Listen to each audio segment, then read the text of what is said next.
Springfield Talk 1041. Hello, everyone. Welcome. It's Thursday. I have Author of the Week, sponsored by ABC Books on North Glenstone. We were actually just talking about the author off air. Her name is Dr. Simone Gold, and she's got quite an incredible story. I was just telling Sarah about her, and she just got screwed over twice by the government. Once as a doctor who spoke out against this anti-science approach dealing with COVID. And, of course, we know with the censorship and the way that they tried to demonize and just run any doctor that did not regurgitate the great Anthony Fauci's lies, they sought to destroy. So she had that going on, and then she had also been given a permit with a number of other people to speak on January 6th. She had been in D.C. on the 5th for some medical conference or something, and then was going to speak the next day. And so they nailed her for being at the Capitol on January 6th. She went to prison for a period of time. So, I mean, she just, you want to talk about someone that has known just, average everyday American that really experienced the full fury of our federal government under the Biden regime. And anyhow, so we'll chat with her coming up in the 8 o'clock hour. That will be our Author of the Week, sponsored by ABC Books on North Glenstone. Christy Fulnecki will be joining us in the 7 o'clock hour as well. There's just been numerous developments, things going swimmingly for the country and, frankly, for the world at this NATO conference.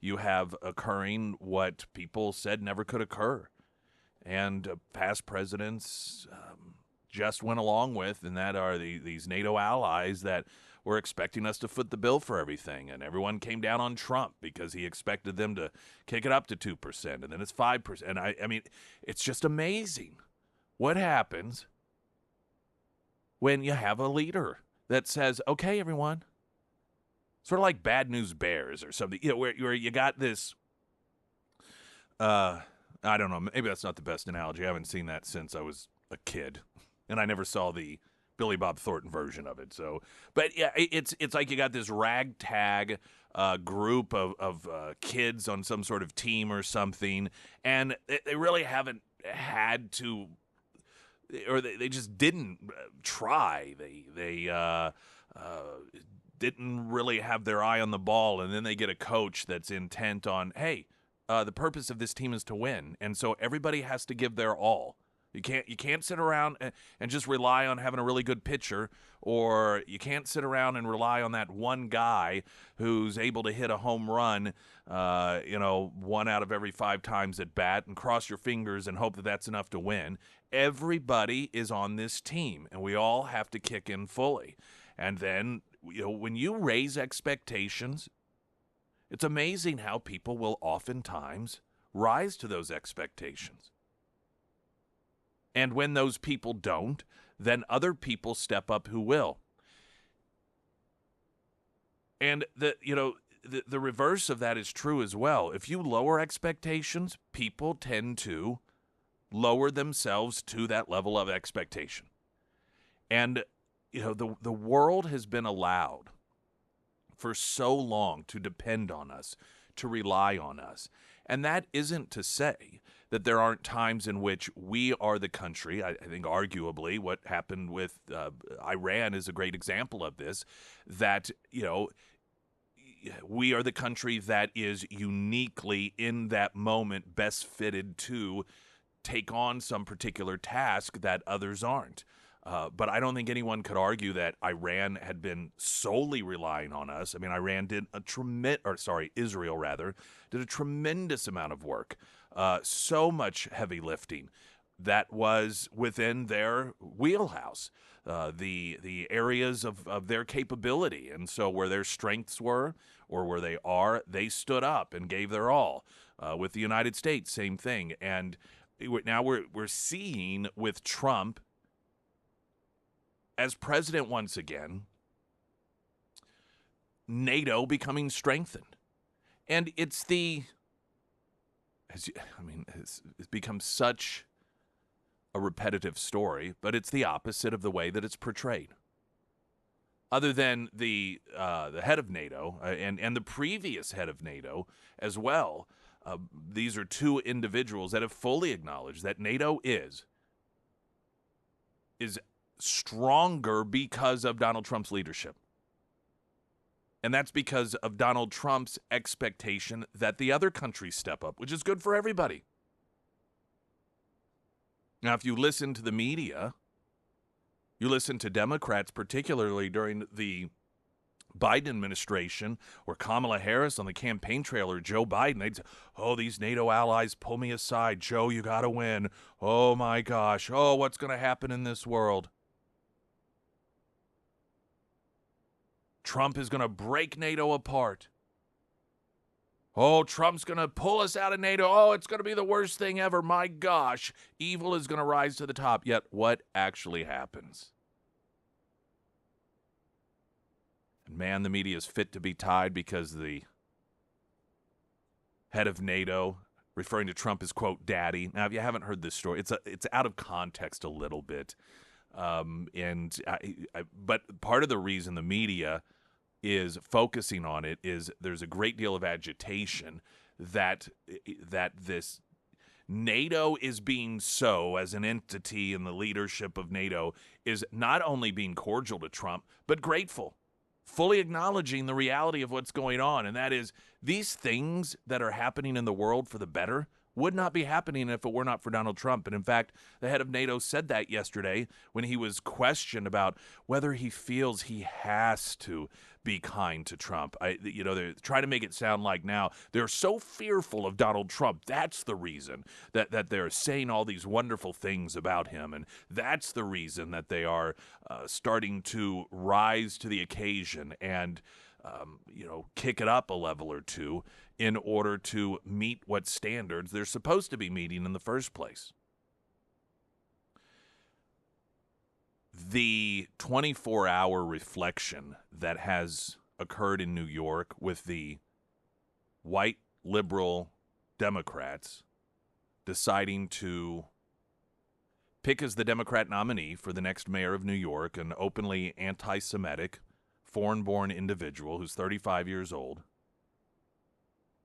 who is for abolishing the police and private grocery stores and everything that has ever driven countries like the Soviet Union straight into the ground, this guy is for. And even post-election, there are some elected Democrats that are like, this guy is an anti-Semite. Now, it's got to be bad if now they're beginning to openly point to the anti-Semitic problem within their party because they've tried to just ignore it for some period of time. There's also warnings from certain Jewish organizations to Jewish people to leave New York, get out before he gets sworn in. And apparently real estate brokers are saying that they're being inundated with calls from people that are wanting to get out, put their homes on the market, their condos, whatever, their apartments, because of the direction of destruction they see Democrats taking New York City. So we've got all that coming up. Pyramid Roofing Company talking text line is 447 KSGF. Oh, we do have Heroes Breakfast tomorrow, so if you're a veteran, come on out and join us at Scramblers 6A to 9A for free breakfast. That is thanks to Delta Roofing, the Warriors Journey, Air Services, Heating, Cooling, Plumbing, Electrical, and Scramblers. And now news.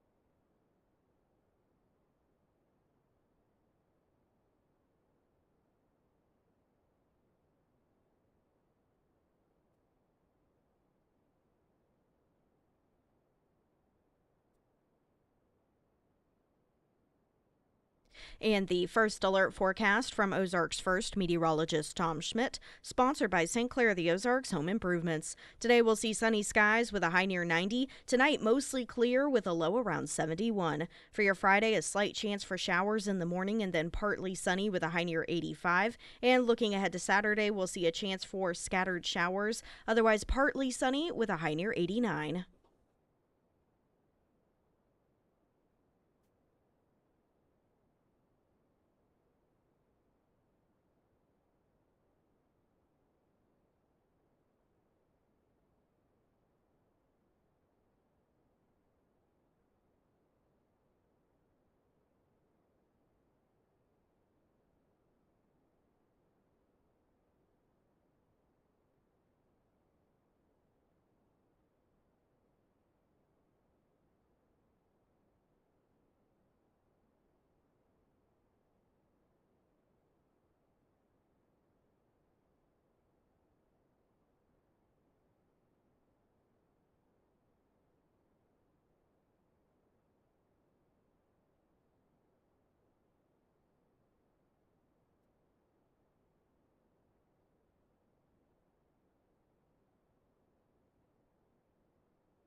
Now, during the campaign for the Democrat nomination, mayor of New York, Andrew Cuomo was pretty open in his criticism of Mamdani's anti-Semitism, among other things. And it was a bit of a different approach because Democrats have, since October 7th, treated anti-Semites as a constituency. So much so that, of course, they passed on the Pennsylvania Governor Shapiro as the vice presidential pick, which on paper made, 1,000 times better than Tim Walz, without question. But he was Jewish. And they openly talked about the fact that they could not, as Democrats, have a Jewish person on the ticket. Now, they didn't call it anti-Semitism. They acted, just sort of like it was a demographic issue. And so to have now Democrats recognizing and using the terminology of not just one of their own, because they have existed in Congress, Ilhan Omar, Ocasio-Cortez, mostly the Sob Squad, having anti-Semitic beliefs and expressions. But to just fully call it out now. Now, I don't think it's survival instinct there is clearly grave concern, particularly because look at what Democrats are looking at right now. The areas they've tried to hit Trump the hardest, he's succeeding at, and people are happy with what he's doing. The Democrats are the party that have its own members saying, we don't even know who you are. Polling has consistently shown a significant, sometimes a majority of Democrats want totally new leadership. Last week, a survey was revealed that showed, I think it said 47% of Democrats said that they were looking for a third party. There needs to be somewhere else for us to go. And you have those within the Democrat Party that I will call the old guard that recognize part of their problem is the extreme left has gotten a grip. They let them in the door. They've just allowed them to get out of control and to get some control. And they're looking at midterms. They're looking at the upcoming presidential election. And they're very fearful that here now in particular, you're going to have potentially a Democrat mayor of New York that even they recognize is going to be a total disaster. And that this will be the new poster boy for Democrat policies. And I think what they fear is this is a guy for abolishing the police, and he believes this stuff. And how are they going to deal with that out on the campaign trail? And the real problem that they have is when it comes to getting the Democrat nomination. Because the left is going to want to know, do you support him? Do you support these policies? We want you to be supportive. And just like Republicans in primaries, they run a little bit to the right, particularly in this area of the country. I mean, they're all in Southwest Missouri or Missouri. Every Republican is the most conservative Republican you've ever met during a primary. But during the general election, you lay off that stuff a little bit because the audience is more mixed. I mean, it makes sense. You don't necessarily have to abandon those beliefs, but you don't focus on them because you're trying to win over moderate people, maybe even some Democrats. And it's the same thing for Democrats. During primaries and caucuses, you run to the left. The problem is the left has become so insanely left. Like once upon a time, Democrats catering to the left meant they talked about abortion. In rare circumstances, safe but rare circumstances. I mean, that is, or they would talk about taxing the rich. Well, now it's about having taxpayer-funded sex change operations for 8-year-olds. I mean, and the smart ones recognize that it pulls them, if they're going to win that nomination, you're going to have to go pretty far to the left. But then you look like there's no way we'll win the general election with that stuff, particularly recognizing one of the Kamala Harris had a lot of, obviously, it's just a train wreck from the beginning. So I think it's a mistake to try to look at any one thing and say, oh, that was the thing. But one of the areas that definitely was recognized as an area that hurt her tremendously was the taxpayers paying for sex change operations for illegal immigrants in prison. And the Trump campaign really ran, it was audio of her being asked when she's running in a primary if she supports sex change operations for prisoners at taxpayers, and she's like, oh yeah. And the campaign's plan was just ignore it. Well, the problem was everyone else was seeing it.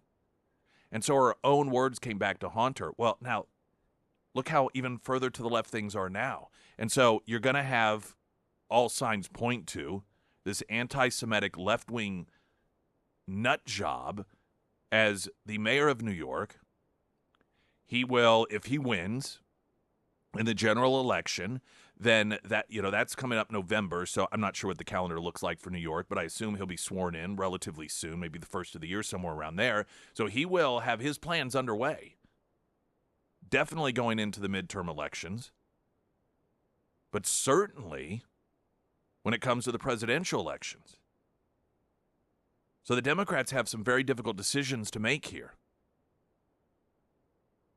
You've got Congresswoman Laura Gillen, a Democrat from New York, warning that Mamdani is, quote, too extreme to lead New York City, issuing a statement criticizing his campaign as having, quote, been built on unachievable promises and higher taxes. Well, now, that is sort of standard playbook for Democrats. But she continued, saying, beyond that, Mr. Mamdani has called to defund the police and has demonstrated a deeply disturbing pattern of unacceptable anti-Semitic comments, hate at a time when anti-Semitism is skyrocketing. He is the absolute wrong choice for New York. And that statement that wasn't before the election. That was after the election, after he won. So that's what's significant here, is that after this is the Democrat nominee, you have at least one significant in New York, a Democrat congresswoman, coming out and saying, this guy's psychotic. He's anti-Semitic. This is bad. There are warnings going out to Jewish citizens in New York, and already real estate brokers are saying that they've been flooded with calls from people looking to flee the city. Those details coming up. Springfield's Talk 1041. I'm Nick Reed.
New York real estate brokers saying they've been flooded with calls from people looking to flee the city after Democrats select Mamdani to be their candidate for the New York mayor's race. New York Post reporting within minutes of Zohran Mamdani clinching the Democrats' nomination Tuesday night, real estate agents like Ryan Serhant were flooded with calls from clients looking to walk away from deals to buy apartments in New York City. High-end buyers are now looking to purchase property outside of the city. By the way, that is an actual step. It's one thing, for example, the left always loves, since Bush won in 2000, we're going to move. We're going to leave the country. We're going to leave. And they never do. I mean, there are like Ellen DeGeneres moved to England, but it turns out she already had a house there, so she just kind of went to her other house. Rosie O'Donnell went to Ireland, but she still can't let go of Trump. But for the most part, we know, vast majority, they never actually do anything. It's just all talk. This is doing something. These are people that had bids in. These are people that were actively seeking to buy apartments in New York City that just within the last 24 hours of that election have called and said, no, we're taking a break now. Sirhan told the New York Post, quote, "My number one job will be moving people from New York to Florida again. Based on the results, clients are going to hold off on making any kind of investment in New York City." According to a note, I reviewed one client who had made an offer on a Chelsea apartment, sent her broker an email minutes after former Governor Cuomo conceded to Mamdani, quote, "We're going to take a break from looking until there's more clarity on the mayoral election," the client wrote. One Manhattan-based founder who already pays 50% of her income immediately started thinking about moving, asking me, quote, "Where can we go?" He added, quote, "People are frightened, and over the next 3 to 4 months, we're going to see a lot of people consider South Florida again. It's going to be a COVID level of interest. These are people who can afford to move with relative ease." And that's the real sad thing about it. It's the lower class and much of the middle class that get trapped. This is part of the problem I have with the wealthy elite on the left, is they constantly support people that they can afford to move away from.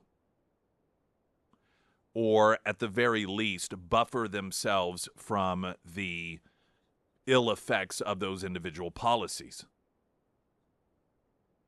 So they get to virtue signal with their vote because they've got tons of money. What do they care? Doesn't affect them. Oh, and if it gets too bad in my neighborhood, my state, or something, I'll just move elsewhere because they can afford to do that. Much, much, much more difficult for middle class and virtually impossible for lower class. And this is yet another example of the people that the Democrat Party claims they care about the most are the ones who are trapped and have no choice. They're prisoners.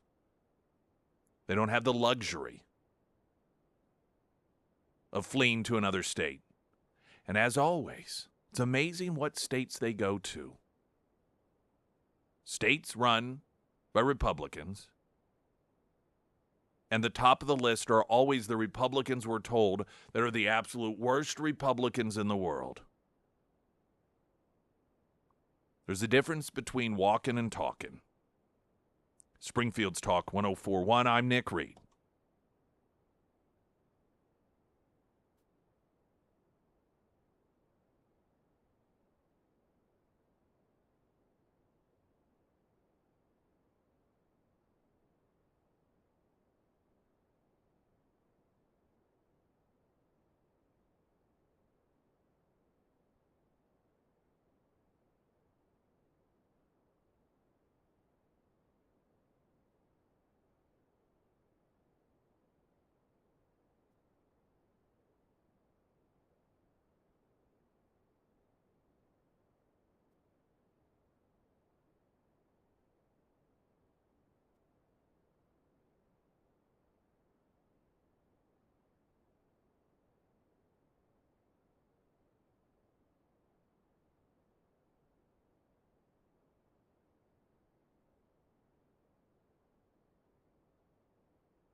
Springfield's Talk 1041, the first alert forecast from Ozarks First meteorologist Tom Schmidt, sponsored by St. Clair the Ozarks Home Improvements.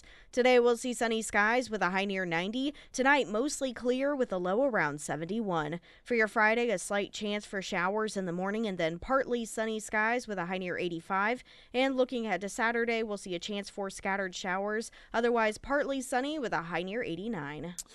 The Pyramid Roofing Company talk and text line regarding Mamdani. Don't you think that if that guy gets elected mayor in the general election and he's imposing his ideas by the midterms, don't you think that would help the Republicans? And that is what a lot of Democrats are afraid of.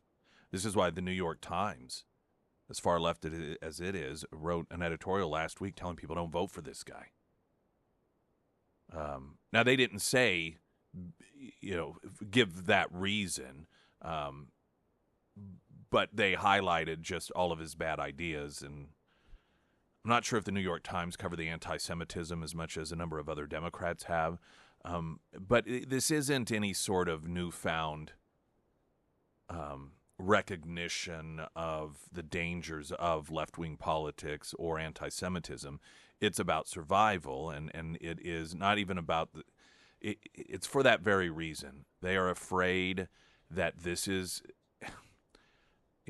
I mean, look at who, they want Biden to go away. Every time he shows back up, they're like, please go away. They want Kamala Harris to go away. Every time she pops back, the headlines are never good. And while they're desperately looking for some Democrat to emerge that as a national figure that perhaps hasn't been known nationally, that this great, knight on a white horse is going to emerge, and that the world is going to be like, oh, this is the new, and then it's like Mamdani, this guy. So they're very, very concerned about the results.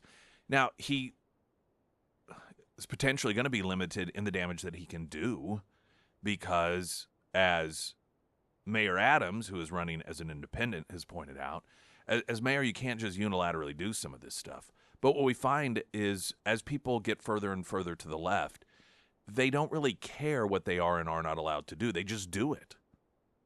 They just do it. Obama with the Dreamers. Joe Biden with student loans.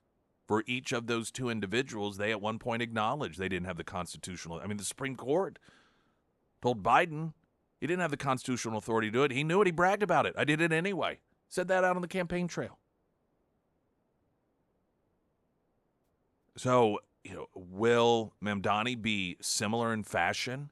And even if the courts say you don't have the authority to get rid of the police, okay. So, maybe, maybe not. I don't know what he'll do. We don't know. Now, you have Slywall, I think is how you pronounce his name. And I just don't even though New York obviously leans to the left, I don't believe he is the sort of Republican candidate. He's not like a Giuliani-style guy that you think, oh, well, maybe right guy at right time. Not that he doesn't have great ideas and the best ideas and so forth, but we're talking about the audience being New York here. Well, Cuomo is talking about running in the general election as an independent. Well, that's just going to be good for Mamdani. Because the more other people that are in the race, the better for him. Because you're going to have voters who support him and those who don't. And those who don't, the more people that are running against him are going to be split up amongst them. And that's just good for him. Now, there's one thing that I'm guessing this isn't in violation of the election laws set up in New York, or at least I haven't heard it addressed. I know on certain levels, and maybe they're just federal elections, some states, I know there's a lot of I think this and I think that, but I know in certain instances, it is not legal for a person who loses a primary to then switch parties to run in the general election. They're not allowed two cracks at the bat. Oh, well, I didn't win here, so I'll just switch my party affiliation and run this way. That may not be a problem, quote problem, or that may not be the situation in New York, because Cuomo is openly talking about running as an independent, or it's being talked about openly, I should say. And I haven't heard that referenced. But again, these are left-wingers, and they don't really care whatever the law says. And you're like, well, it goes before a judge. These New York judges. I remember one of the first wake-up calls I had about how the left operate. I think it was in the 90s, and there was a U.S. senator named Torricelli. I think it was New Jersey, though. And he was corrupt, and he was running as an incumbent, and, of course, he won in the primary. And the corruption allegations became so clear and so bad, it was really hurting him in the polls. And all of a sudden, they were very concerned that he wouldn't win. He was gonna. The Democrats were gonna lose that seat, and so they decided, well, we'll just overturn the primary election and replace him with someone else. Well, the problem was, again, whether it was New Jersey or New York, I forget, but the law stated the deadline had already passed. You could not replace him. Well, they just did it anyway, and then they found a judge who was a left-leaning judge that said, yeah, for the sake of democracy, we should ignore that law. They just did it anyway. This is what happens in a city that's run by the left and a state that's run by the left. If they hit a roadblock, they just do it anyway. It should be the Democrat slogan. Let's just do it anyway.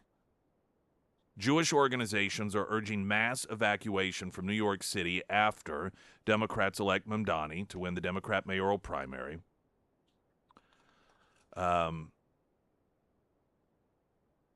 Let's see. Evacuate. Okay, so this is Gateway Pundit reporting on a number of other different reports, noting that it's not just his dangerous economic agenda that has people worried. It is his long history of anti-Israel, anti-Zionist, and anti-American rhetoric that has Jewish leaders in particular now urging their communities to leave the city altogether. The Republican Jewish Coalition wrote on X, quote, "Evacuate New York City immediately. Thank you for your attention to this matter." The political advocacy group continued, "Tonight, Democrats have once again failed to stand with Jewish Americans, this time in New York City. Raging anti-Semite, anti-American, anti-Israel Democrat socialist Zohran Mamdani will be a total disaster for Jewish residents and Democrat leaders. Senator Chuck Schumer, who evidently was hospitalized yesterday for what they said is dehydration, Congressman Hakeem Jeffries, who is an election denier, and Governor Kathy Hochul let it happen. Their silence, dereliction of duty, and surrender to this madman are embarrassing and pathetic. This is yet another data point proving what's become undeniable. Democrats continue to nominate and embrace radical extremists who are fundamentally opposed to the values and priorities of the Jewish community. As long as they refuse to change course, they will continue to hemorrhage Jewish support." And again, the fear that a lot of Democrats have is they can't really deny that. They do not want to go to bat for this guy because they know it's just so brazen and so clear. It's going to be interesting to see how the chips fall, whether or not Cuomo does get in as an independent. Will there be some sort of agreement made? Because, I mean, the best interest for this is why I'm just such a big believer in elections need to have a majority of people for the ultimate election to be decided. You've this stuff where you have a bunch of different parties involved, and then the top vote getter has 38% and then becomes elected, and so what you have is somebody who is holding office that a majority of people said, I don't want them in there. And there's a number of ways to remedy it, but even with the primary system, now this is it's New York. And it's the Democrat Party. They're allowed, as a private entity, to determine how it is that their candidates are chosen. I just happen to think it's a fundamentally bad idea. Pyramid Roofing Company, talk at text line 447 KSGF. I'm Nick Reed.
Pinnaker Honda, they're looking to buy your vehicle. That's right, your vehicle.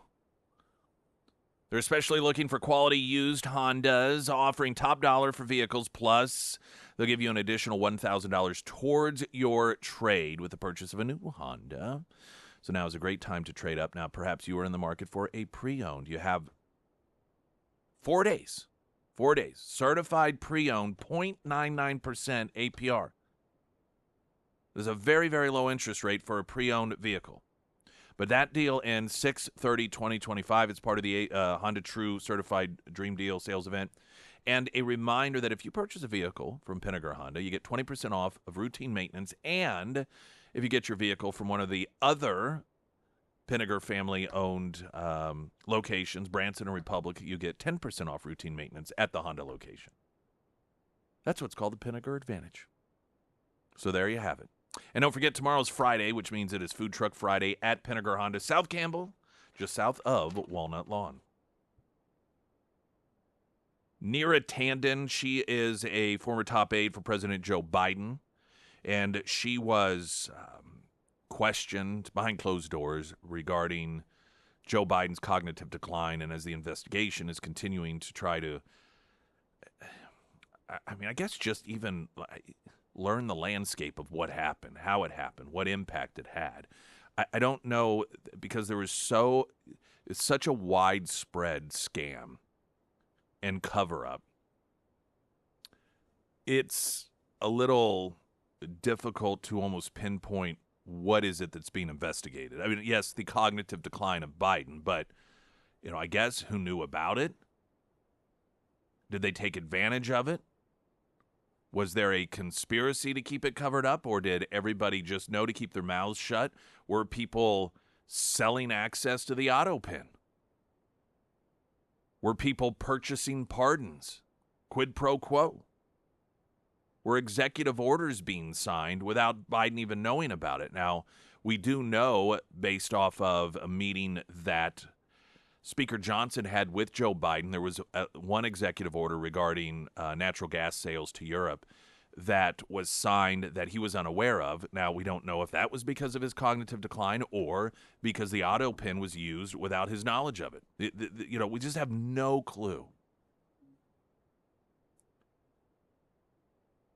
Well, she has acknowledged that she was at least one, I don't know if she's the only person, that had access to, quote, use the auto pin.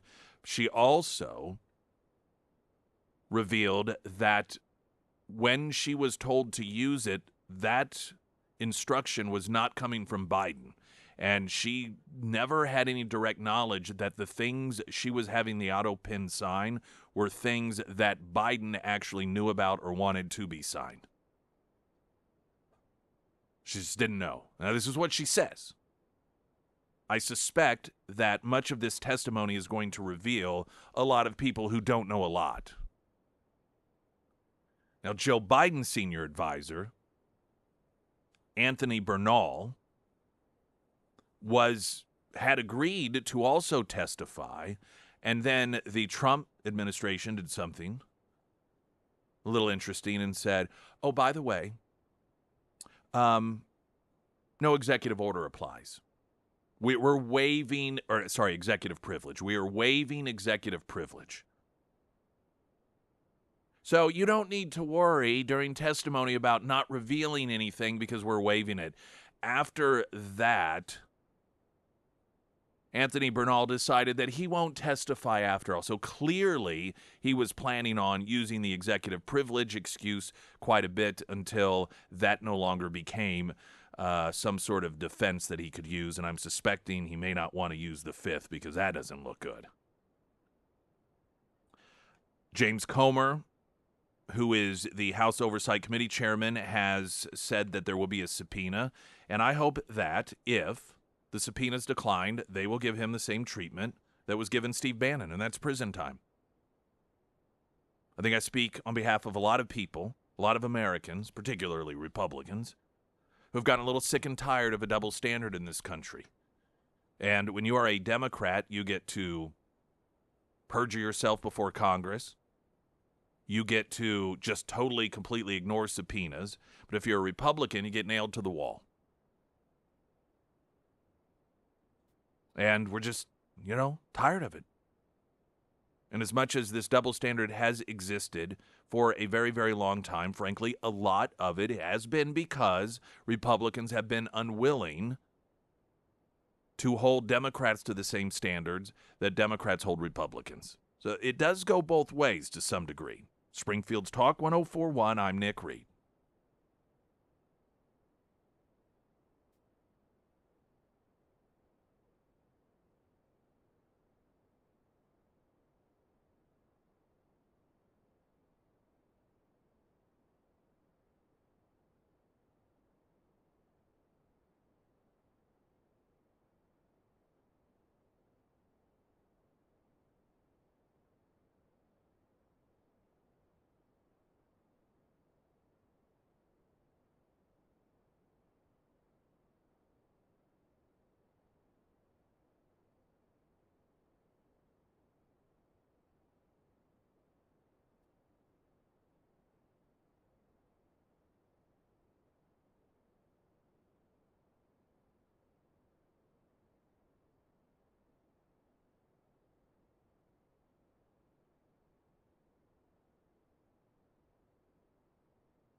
Oh, Newsweek, Iran demands compensation from U.S. for bombing. Okay, we'll get right on that.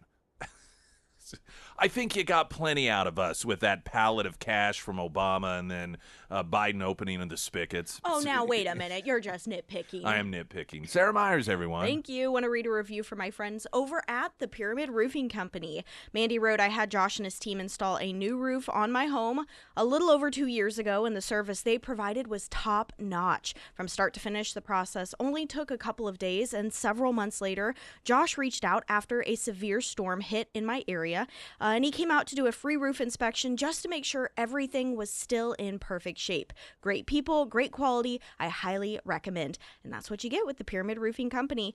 If you've noticed that all of your neighbors have been getting new roofs here lately with all of the storms that we've had over the last couple of months, and you're like, I don't know if I have damage, now is the time to call the Pyramid Roofing Company. They do offer free roof inspections, and they work through that insurance process with you without making you sign anything, by the way. So if it is time to call the Pyramid Roofing Company, make sure to reach out to Josh today. You can find all of their contact information under the Sarah's Endorsements tab at ksgf.com.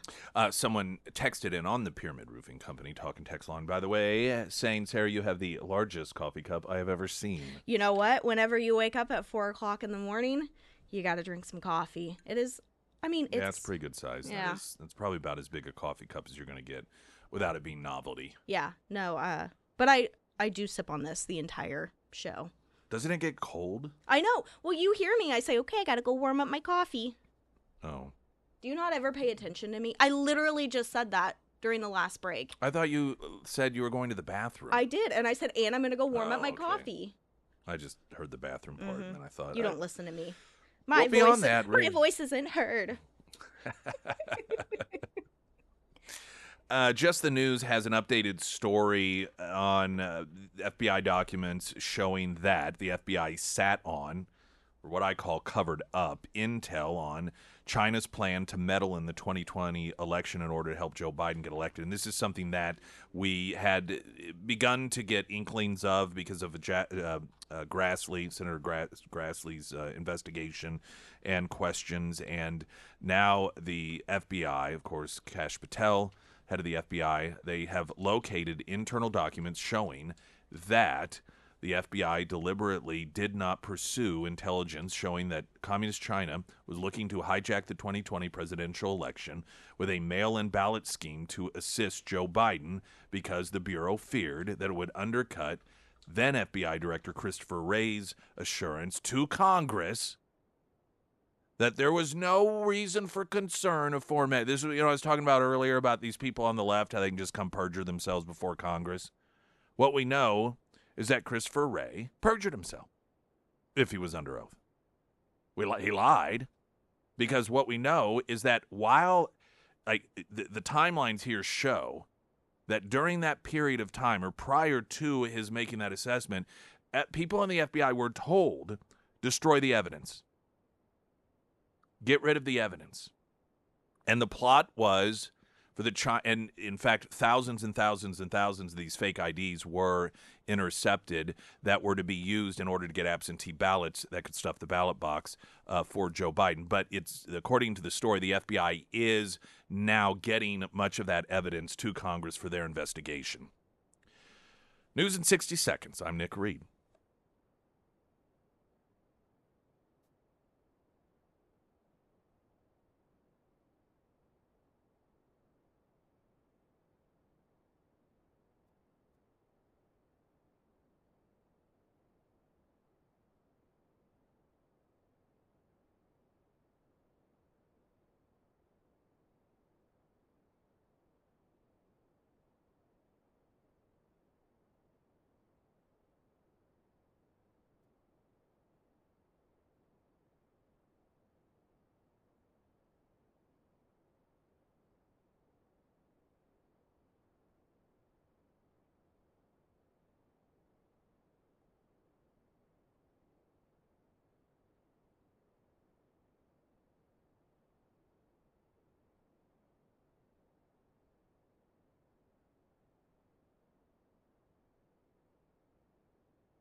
Hey, everybody, we got Heroes Breakfast tomorrow. If you are a veteran, you're going to get free breakfast at Scramblers.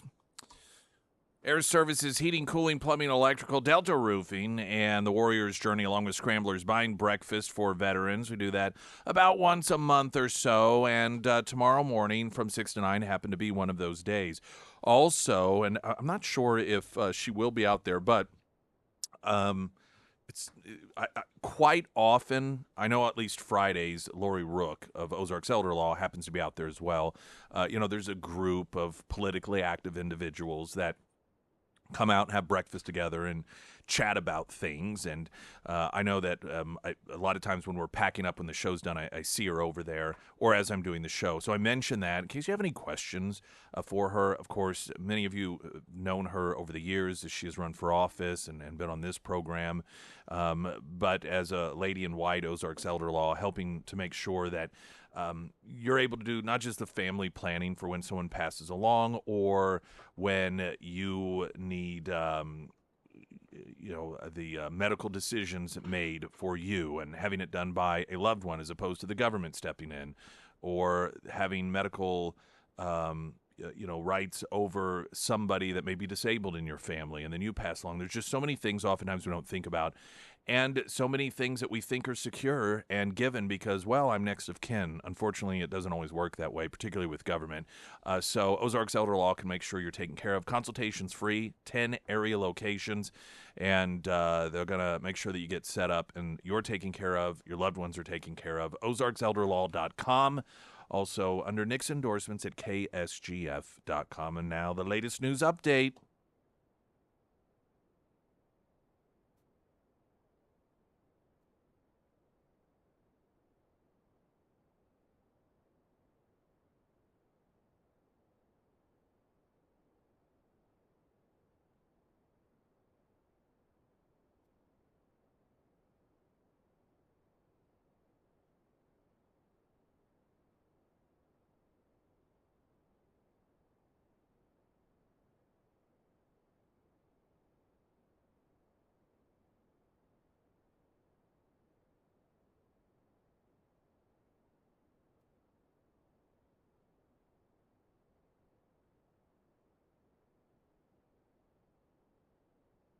And the first alert forecast from Ozarks First meteorologist Tom Schmidt, sponsored by St. Clair the Ozarks Home Improvements. Today we'll see sunny skies with a high near 90. Tonight mostly clear with a low around 71. For your Friday, a slight chance for showers in the morning and then partly sunny with a high near 85. And looking ahead to Saturday, we'll see a chance for scattered showers, otherwise partly sunny with a high near 89.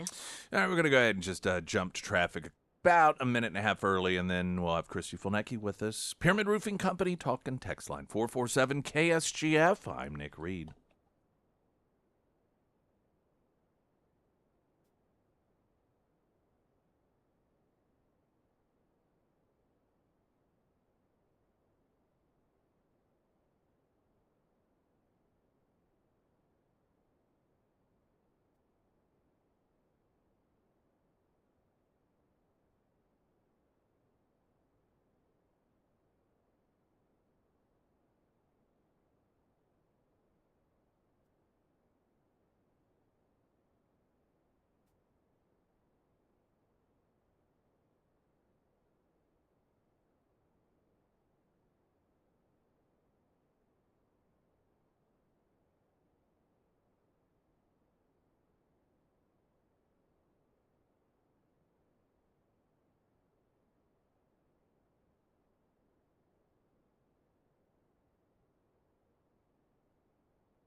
It's been a few weeks or so, it seems like. You were in Yes.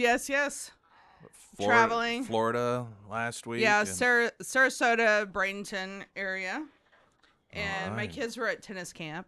And It was very hot down there. Yeah. Was it? Yeah. Oh, yeah. It was hot here too. And I know. Yeah, it's an amazing place down there. But yeah, we met people from all over the world. But that's what I was just saying. It was really cool because, I think it's called King Richard. Have you seen that movie? It's about the Williams sisters, Serena and I know Venus of the movie, Williams. but I have not seen it. Yeah. And their dad, right? Yeah, and their dad. Yeah, it's a pretty and you should let your daughter watch it. It's a pretty amazing story about how you can do anything no matter where you come from. And so Nick Bollettieri had started this tennis camp in the 70s, and so Andre Agassi, Serena Williams, all the famous tennis players, he was their coach. So he started this place. He had an idea of a sports kind of university, like campus. And so he had, it had started out as tennis, but then it became baseball, lacrosse, and whatever. So people fly in from all over the world. Professionals train there, and then they have a camp that the professionals can stay there for free if they train your kids. So, but it was about 6 to 7 hours of tennis a day for my kids. So they're pretty tennised out after that. Yeah, I guess so. You should see the movie Class Action Park. Oh, I don't even know what that is. Yeah. You've really been talking that I really up. have been talking that up because So it's like the 6th or 7th time I heard you mention. but let me tell you why it keeps coming I up. It's a documentary. It came out a couple years ago because every person, like I mentioned it we were talking in a meeting one day, and I don't even know how it came up. And Class Action Park. And so just the other day, Foch over on KT, he's like, dude, I watched that documentary. He said, I laughed so hard through it. I said, and then you can't help every person that's come up. You're like talking about parts of it that are so funny. It's I think you can see it in a number of different places. It came out a couple of years ago on Max, but it's about. It's a documentary. Oh. But it's about an amusement park that was open in the 80s, and it was basically run by a bunch of drunk teenagers. The guy who opened it designed the rides himself. People were always going to the hospital. He couldn't get it insured, so he started his own insurance company to insure it. There are you watch it, and that's so funny. And a lot of it, I think, it just depends on your age, and that's what Foch and I were talking about because we're the same age. And we grew up during the period of time. Like, we were, I think, the last generation where you would just go out all day long. By yourself. You'd ride bikes for miles. Your parents had no idea where you were. Yeah. You just did whatever. And you came home, like, when the streetlights came on. And your parents weren't, they didn't, and you would just wander. I mean, it's so different so true, than it is today. And so... this is like the extreme example of it. And I imagine people that have grown up in the era in which that isn't part of their growing up, this is probably like, I can't believe this can't be true. These things did not happen, but they did. So yeah, it's a great documentary. You should watch it. That's good. So that's my recommendation to you. Since you thank you. Since you made a recommendation, some inspiring crap movie. I mean, here's a story I thought you would like. Oh yeah. U.S. Capitol Police. My favorite. They had to arrest protesters that stormed the Capitol protesting the Big Beautiful Bill, chanting "No cuts to Medicaid." This, of course, in reference to the fact that Medicaid was expanded well beyond those who need it, and they're draining it away from those who need it. And so there are some conservative Republicans who are wanting to fix it, and there were protesters. They look like they were real poster children. I can tell you that looking at some of the pictures. But what I think is really funny about this is a CNBC headline, and the headline is Capitol Police Arrest Dozens of People Protesting Medicaid Cuts and Trump Budget Bill. Now, isn't it funny how it sort of makes it sound like the Capitol Police are the bad guys in this? Yeah, right. Like here they arrested these people. They were just there to protest the cuts to their Medicare, right. As opposed to anti-Trump protesters storm Capitol. You know what I mean? Isn't it amazing how different it is? If they're going to get 14 years like my client did, or 12 years. I still think the Ashley Babbitt rule should apply. They should just be able to shoot them. I know, that's right. Just pick them off one at a time, and then get awards for it. Well, like it's Duck Hunt. Did they say what they were arrested for? That's what I would want to know, because you don't just go and arrest the protesters Listen to the story. You know, U.S. Capitol Police arrested more than 30 protesters, including some in wheelchairs. See, now Capitol Police are the bad guys because they're arresting people that are there for a good reason, and that's because Trump is awful. The group was arrested for crowding, obstructing, or in comedy. I don't know. INCOMMODING. I don't know what that word is. Maybe it's a typo, or I'm just ignorant. One of the two. But so I, of course, see that does it show the person being arrested in the wheelchair? Are they? Oh, look, they have zip ties around their hands as they're trying to drive their scooter. You see that?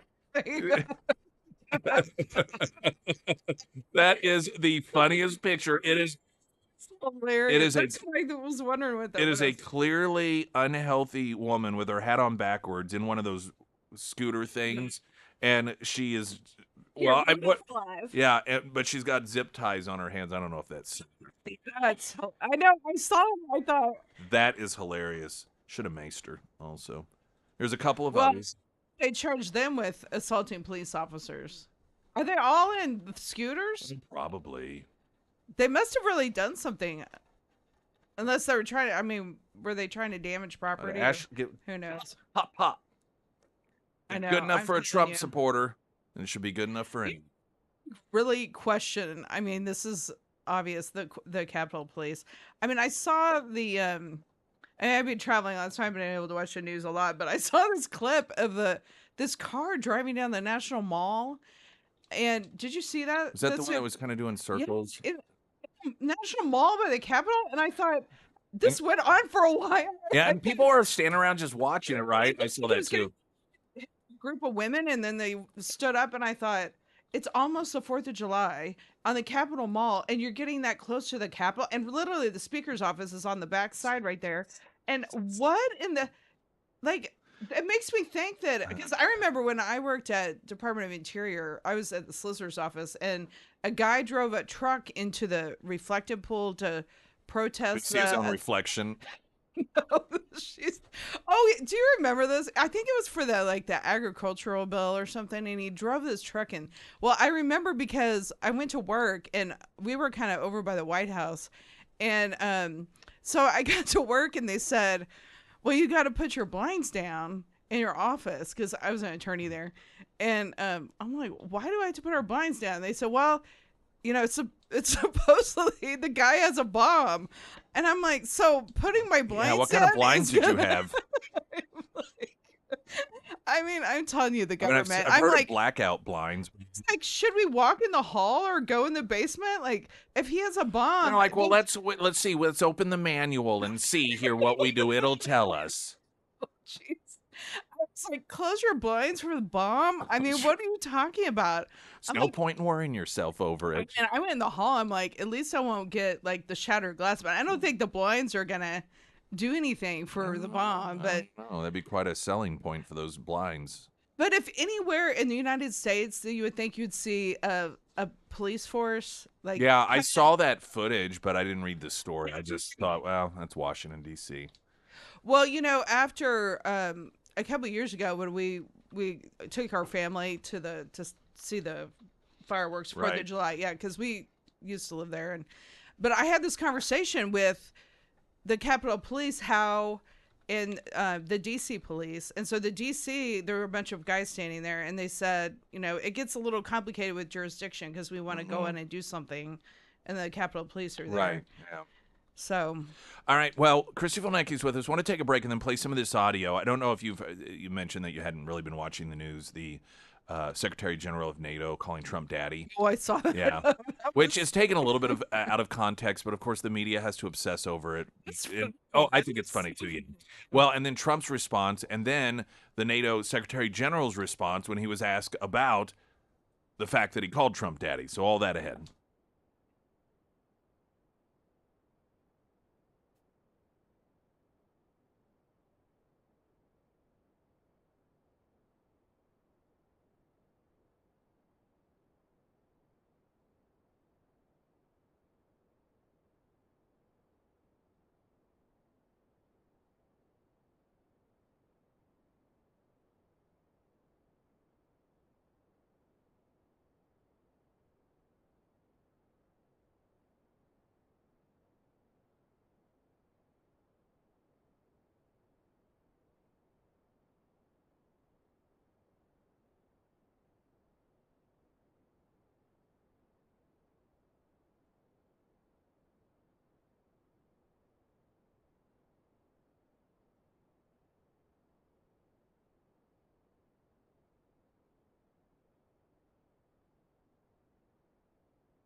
It's funny.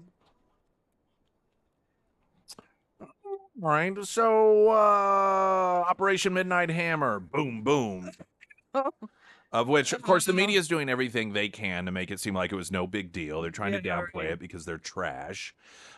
Meanwhile, over in Europe, NATO summit is going on. Got Secretary General Mark Rutte there and Trump there, and Trump's being asked questions about the fighting back and forth, and Trump's using an analogy that he's used before. He's used it with Ukraine and Russia. That just let them. I guess if they need to get out of their system, I guess they clearly aren't going to listen at this point, and so that whole discussion of what happens when they continue to fight. And so what has garnered a lot of attention is while Trump is doing the analogy, you hear the Secretary General pop in and reference Daddy. We may do papers on it. We'll go. Maybe we're going to do papers on it. They're not going to be fighting each other. They've had a big fight, like two kids in a schoolyard. They fight like hell. You can't stop them. Let them fight for about 2-3 minutes. Then it's easier to stop them. Daddy has sometimes used strong language. You have to use strong. So you have to use a certain word. All right, so there's this say, and then sometimes Daddy has to step in and use strong language. Now he was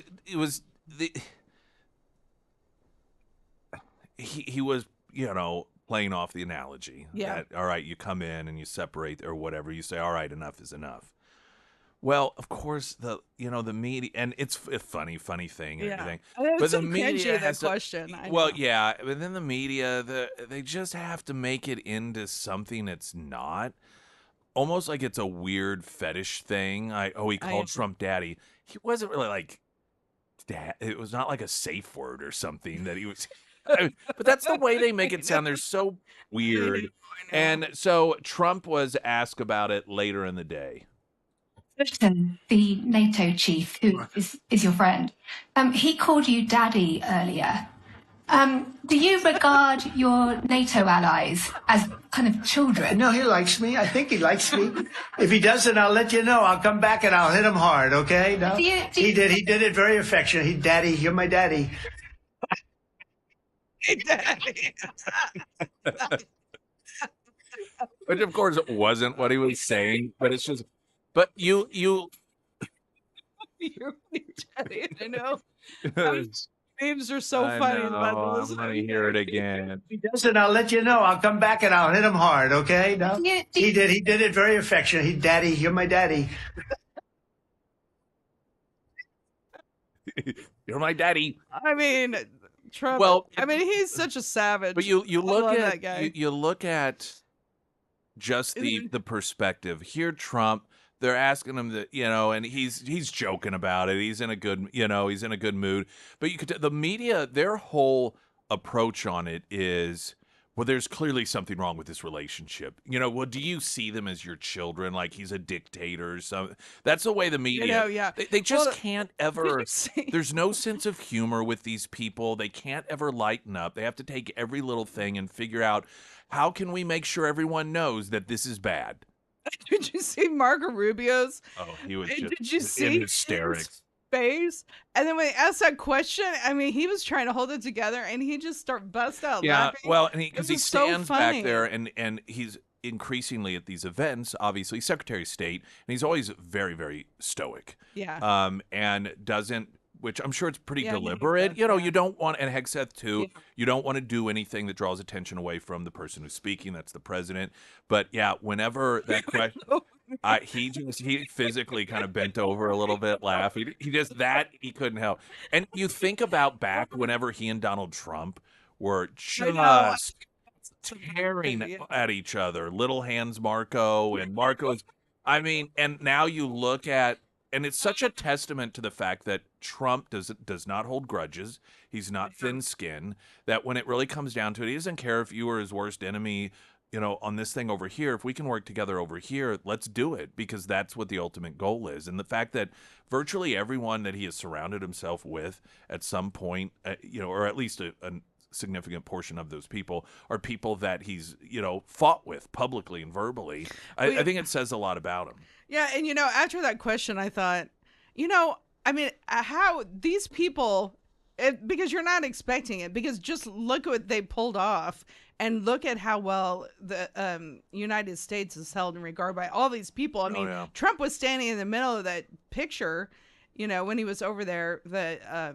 It's what's his Secretary of the UN? Is that his title? I What's think his it's name? or of NATO. It's NATO. I'm RUTTE. sorry. Yeah, Root, okay. Root or Rudy. Yeah. But you can also at the same time just really sense such a difference in confidence that the NATO members have versus 2 years ago with Biden, where they literally were given, like, they rotated being assigned to Biden to make sure he didn't wander off. So I said UN, but so with that picture, though, what I was going to say is that an appropriate question would be, well, do you think, that we're well respected now it sounds like it from the comments that he's made that we owe this all to you because we're increasing the defense spending, and it's all because of you, Trump.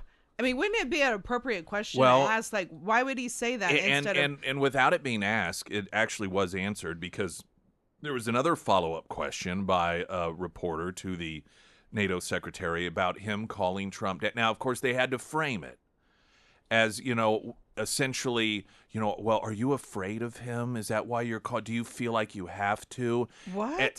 So you'll hear the question, which is part of the point here, the way they frame it. But more importantly, the answer from the NATO secretary.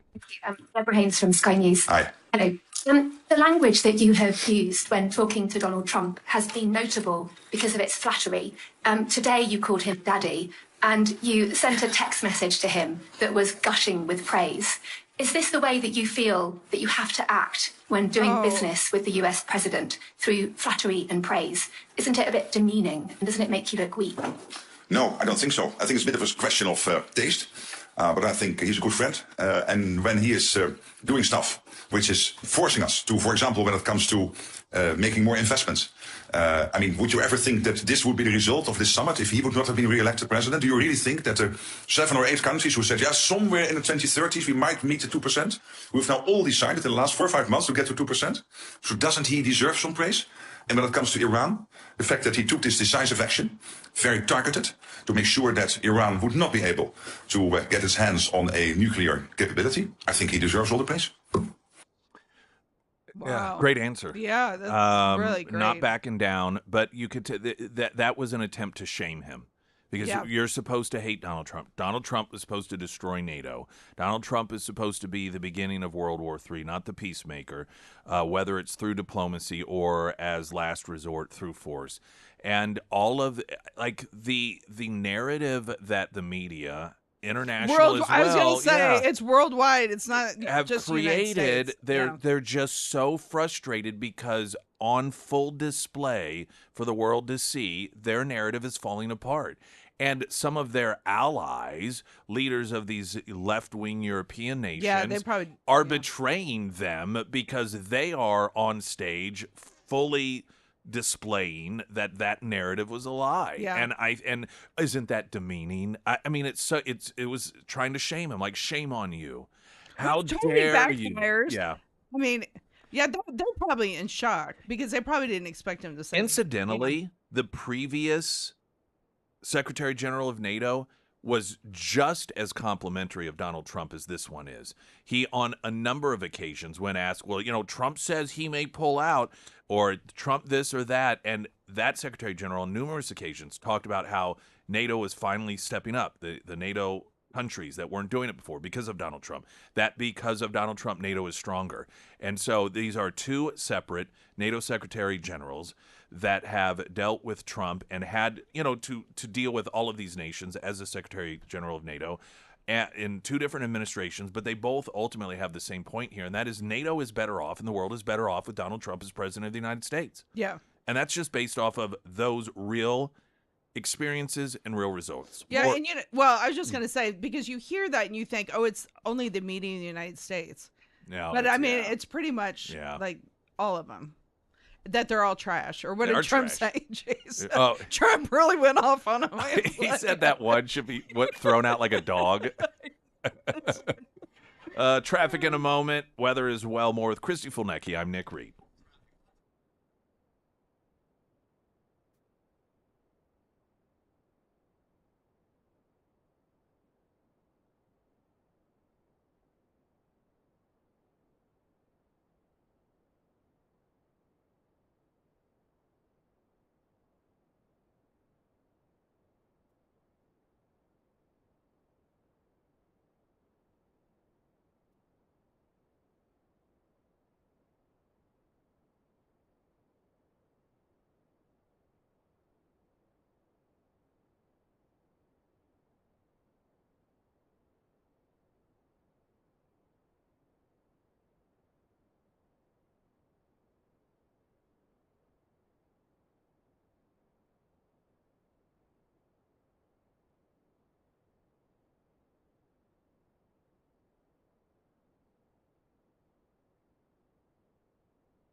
Springfield's Talk 1041, the first alert forecast from Ozarks First meteorologist Tom Schmidt, sponsored by St. Clair the Ozarks Home Improvements. Today we'll see sunny skies with a high near 90. Tonight mostly clear with a low around 71. For your Friday, a slight chance for showers in the morning and then partly sunny with a high near 85. And looking ahead to Saturday, we'll see a chance for scattered showers, otherwise partly sunny with a high near 89. The media, of course, has tried to downplay the success of this mission because it's not. We all know if it were Obama or Biden, we'd hear no end to how incredible it was and masterful it was, and how if there were any doubts about the capabilities of this military being the greatest ever, and but because it's Trump, now we don't know for sure whether or not it was successful. Oh yeah, I love hearing them talk about it like they're they're experts. Yeah, you got Natasha Bertrand, who was one of the lead reporters that was claiming the Hunter Biden laptop was Russian collusion or was a Russian hoax. So, she already, her credit, you'd think that any self-respecting news organization after that embarrassing debacle would have been like, sorry, that was a pretty big screw up. You can't be here any longer. But instead, she is continuing on there. And so she has a story about some anonymous source, again, from who says that, well, we don't know for sure. And then they use that in order to try and make it sound like we don't know if it was a success. Now, Hexworth, what I thought was funny is he's like, okay, that particular part of it that was noting we didn't know, it's because we can't send people down there to see exactly what happened. There's lots of rubble and damage. It's because it's destroyed, we can't say. Yeah. And I think it was Hegseth that said that. But Jake Tapper, so over on CNN in particular, they're all of a sudden they're very defensive because they realize once again the focus is back on them, and instead of the American people questioning whether or not it was a success, they're questioning whether or not CNN is accurate, whether they are, And so Jake Tapper, this is just a small clip of what he said in defense of their reporting on this. And I thought, given the whole Joe Biden thing, right? Yeah. And the years that they defended him and claimed that he was absolutely fine. This is just absolutely perfect in his defense of their coverage of Trump. Asking questions is literally our job. Demanding facts and answers instead of just taking a president's word for it. There's no one that says, listen, let's not use that wording.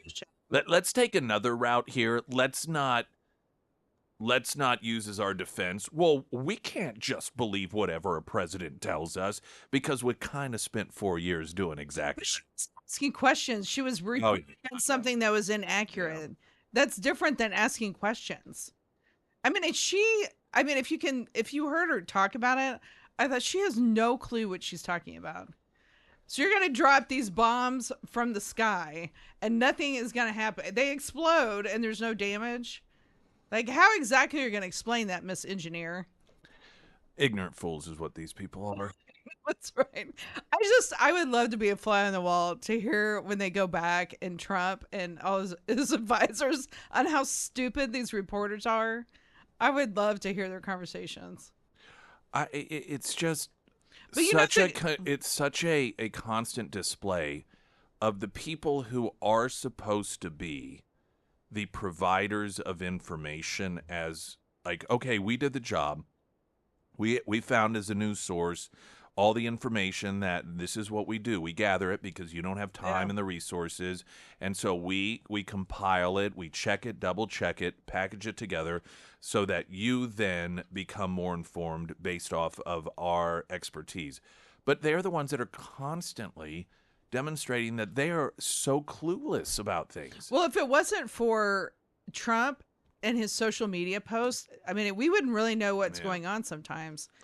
And so, I mean, thank goodness for that. But I mean, that's what they always said. Well, Reagan was such a good communicator because he could go out and talk directly to American people. And he didn't have this, social media. But I mean, I think they're trying to stay relevant. They're being dismantled. I really think they are. They remind me of somebody that is in middle school, elementary school, giving an oral book report, and they didn't read the book.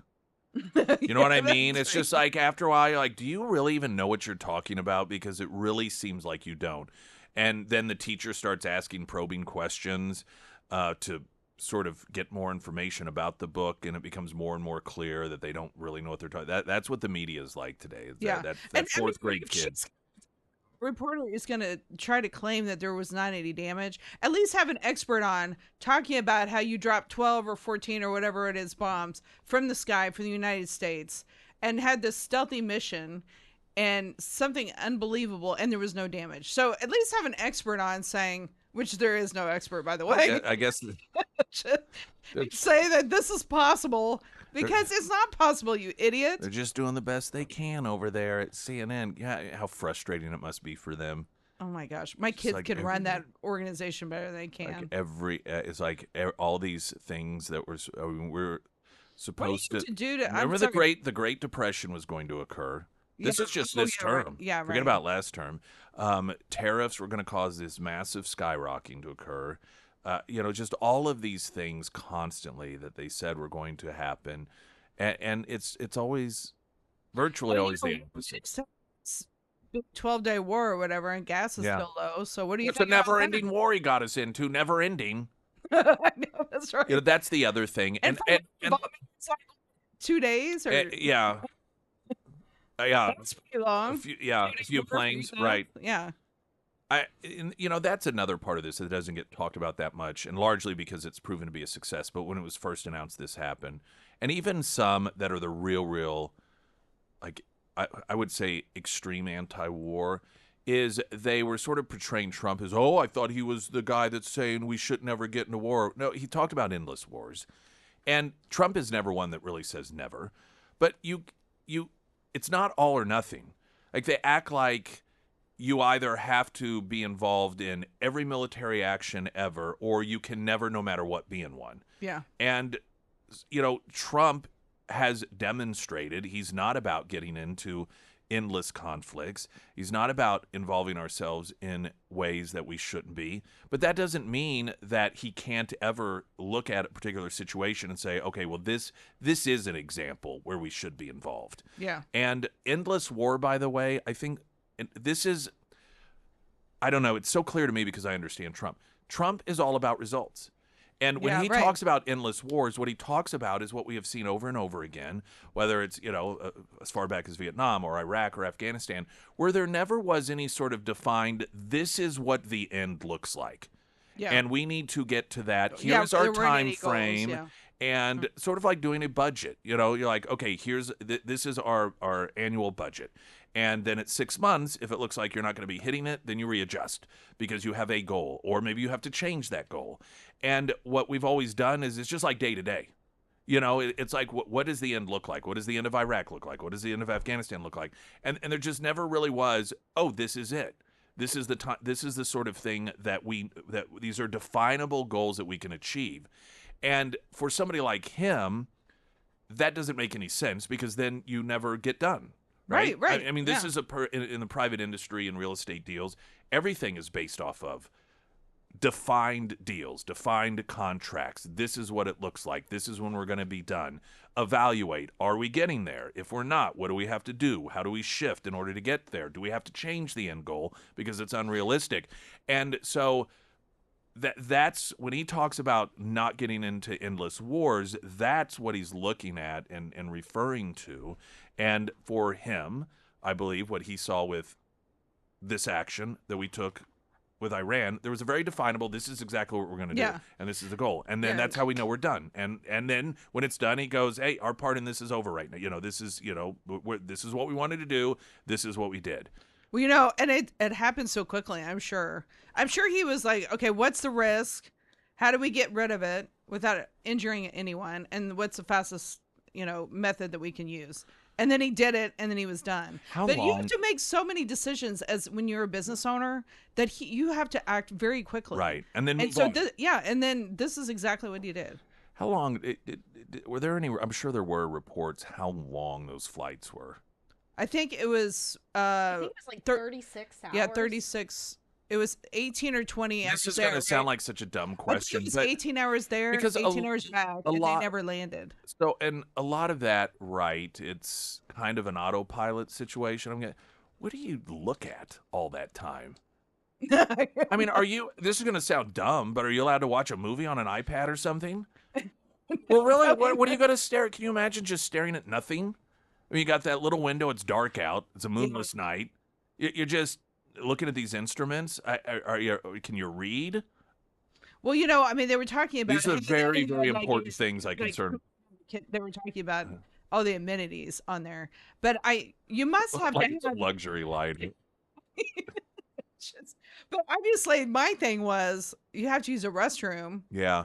So, do you only have one of the pilots because you have two, or are you? I just kind of figured they had something that allowed them to use it from the seat, like almost like NASCAR drivers. Don't NASCAR drivers have some sort of mechanism? Stand up. I mean, Well, and then go number 2. So there's that. I didn't. Well, it's true.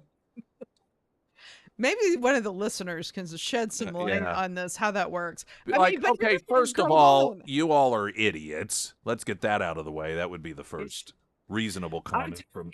As like such a small little window that I have through my daughter's training at the Naval Academy. I mean, these people are laughing at these stupid reporters because, I mean, they can do incredible things at training, and Sarah knows too. But I mean, just think, you're flying 18 hours one way, 18 hours the other. You don't ever land, and you refuel in the sky. Like, how incredible is this? I mean, the media should be just focusing on this whole mission. Well, and this is why I'd be a bad and not be detected. This is why I'd be a bad reporter, because like right now they're holding a press conference and reporters are asking questions about this, and those would be my questions.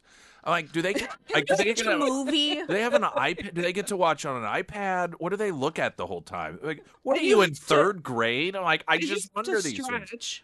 I mean, you have to. Well, sure, you don't want to get blood clots. I mean, some of those are actual physical medical things, but I just think how bored you would get. Yeah, and I know they're like, well, you're trained for that. But at the same time, if you don't have to, if you're just like, well, okay, we're on autopilot for the next 8 hours. Well, your adrenaline because you don't know if you're being detected. Well, that's true. I mean, that to me, to hear that that there weren't that none of the planes, because how many planes did they have there with them? 3? Was it 3? I think there was 3. That were that did the dropping.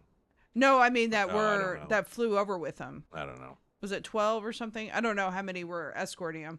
But, I mean, that no one was fired on, I mean, I just thought that's incredible. They did this whole entire thing. And then I think one of the subs from the Navy was firing on their bases, missile, right? Yeah, that's correct. Christy Polnacki with us. We got to get a traffic update. Went a little long because of the bathroom situation and the iPad food. It's a very intellectual conversation. Definitely.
Hey, we got quite a few text messages in on the Pyramid Roofing Company talking text line.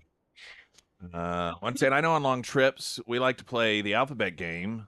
You find letters on billboards and whatnot until you get through the whole alphabet, but I guess the pilots probably can't do that.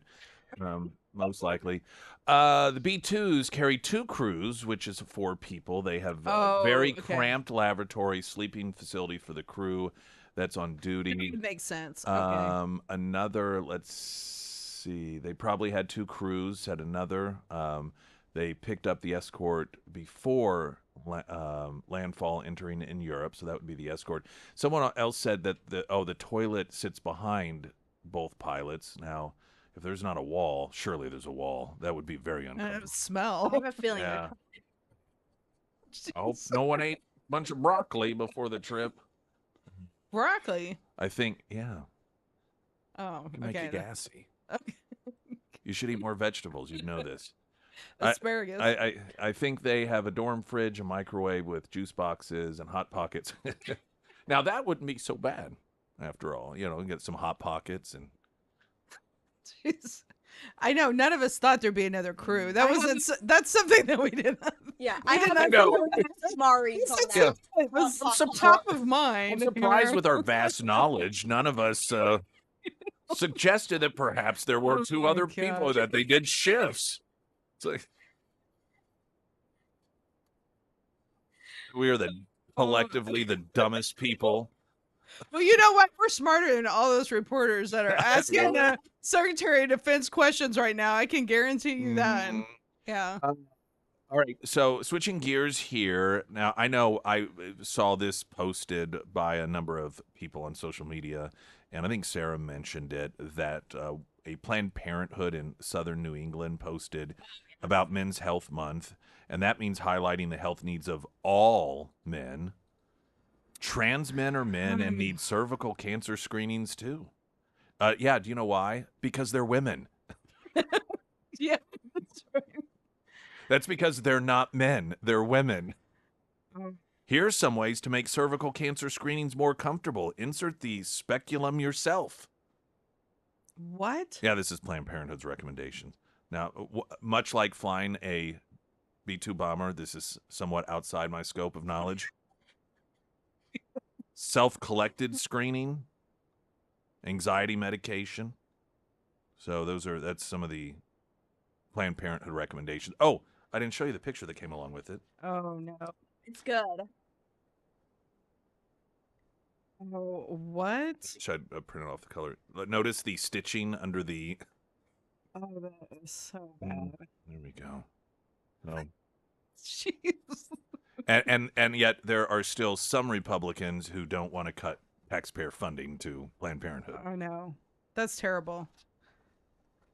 Yeah, speaking of Planned Parenthood, somebody said in the UK that you can abort your child after it's born up to a week old. Did you know that?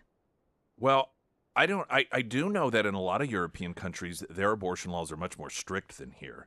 Now, that doesn't mean that there aren't exceptions. There could be exceptions to it. But I think like in France, it's much more strict. And I've heard that... Okay, well, hopefully that's not true. Yeah, and again, there's a lot of countries in Europe, so it could be different. But I know I've heard the point made because so often people on the left love to ignorantly portray Europe as, and I say ignorantly because they've never been there. They don't really know much about it. But they're like, they're just so much more advanced than us because they're not so stuffy and they've even...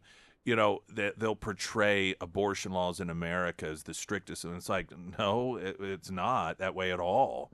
And it's been noted that a lot of European countries have much more strict regulations on abortions than America. Yeah. So anyway. Well, we don't need to fund Planned Parenthood. Just a side note, especially after that. I mean, is that supposed to be a picture of a fit trans person? Because it looks like that picture has a lot of problems. It's not a fit person, number one. Right. Well, now, first off, Well, body positivity. This is body positivity.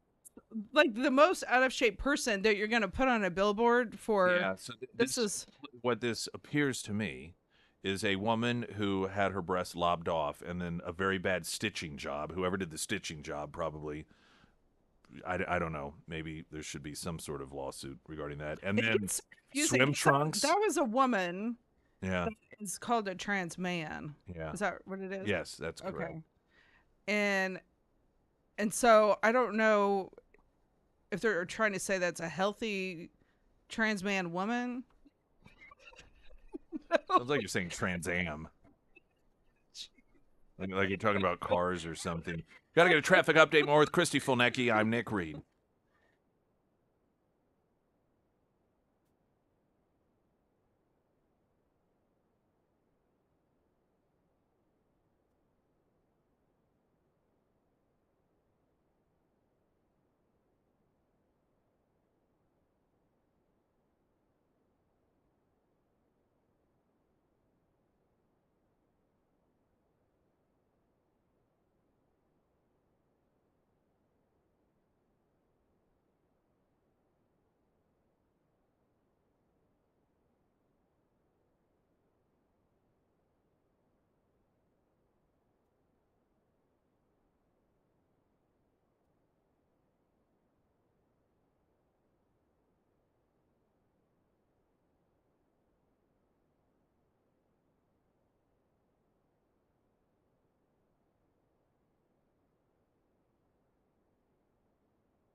Christy Fulnecki in here.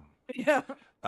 So Ocasio-Cortez got called out by a GOP assemblyman because she's been going, back and forth and and she portrays herself as like this real tough gal, and she said, what was it, a tweet?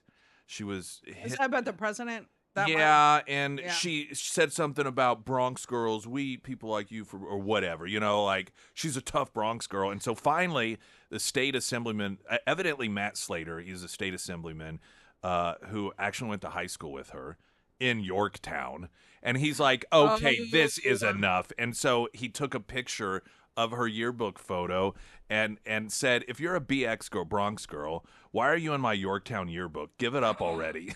Oh, wow. And I mean, there she is, just, little girl living, it's not this. What is it with these people they have to make themselves sound like they were victims of society. Like, oh, I grew up in the rough and tumble. No, you did not. No. It's like that Crockett chick. She went to some, like prep school in St. Louis or something, but she, talks as if she's just a street girl who. I mean, it's like, do that give to it try up, to give relate it up. to people. Well, but it's not authentic. They try to give street cred is what it is, but they look like fools. Yeah. Because people have yearbooks. That's true. All right. I mean, that long, I don't know if you read it, his long post about, or tweet or whatever it was. Oh, on what an about idiot she all is. of them. Yeah, we got 10 seconds, so that's the end of that conversation. All right. Well, awesome as usual. Thank you for the analysis of the B-2 bomber bathroom situation. Yes, best local radio in Springfield.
Tomorrow is a hero's breakfast. That's right. If you're a veteran, come on out. Join us at Scramblers. You going to get yourself free breakfast. 6A to 9A veterans, air services, heating, cooling, plumbing, electrical, Delta Roofing, the Warrior's Journey, fantastic organization, and Scramblers. We should have one of the characters, either Anthony or Alex, out there, kind of give us an update on things that are going on. Of course, there's always question about interest rates and what to do and what not to do. And, one of the things I've learned in just the years talking with the characters is you really can't game the system.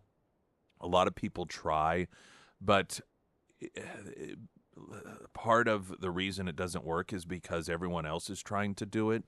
And so it offsets any potential advantage. For example, I'll wait till interest rates go down in order to buy a house. Well, a lot of other people do the same thing. And so then all of a sudden there are more people who are out there looking to buy homes, which is more competition for you, which oftentimes allows for the seller to increase the price. Plus, a seller of a home knows that interest rates have gone down, which means you can afford more home. So that oftentimes causes the price of the house to go up. And so oftentimes you come out the same. The only difference is you put it off for a couple of years, and that was a couple of years you weren't putting equity into your own home. And so point being is for a lot of the trying to game the system and waiting for the, quote, right time, if you think that may be something you know how to do or you have ideas about, I would reach out to them and tell them why it is you're waiting. And who knows, maybe they'll say, in your circumstance, it may be a good idea. They're the experts at it.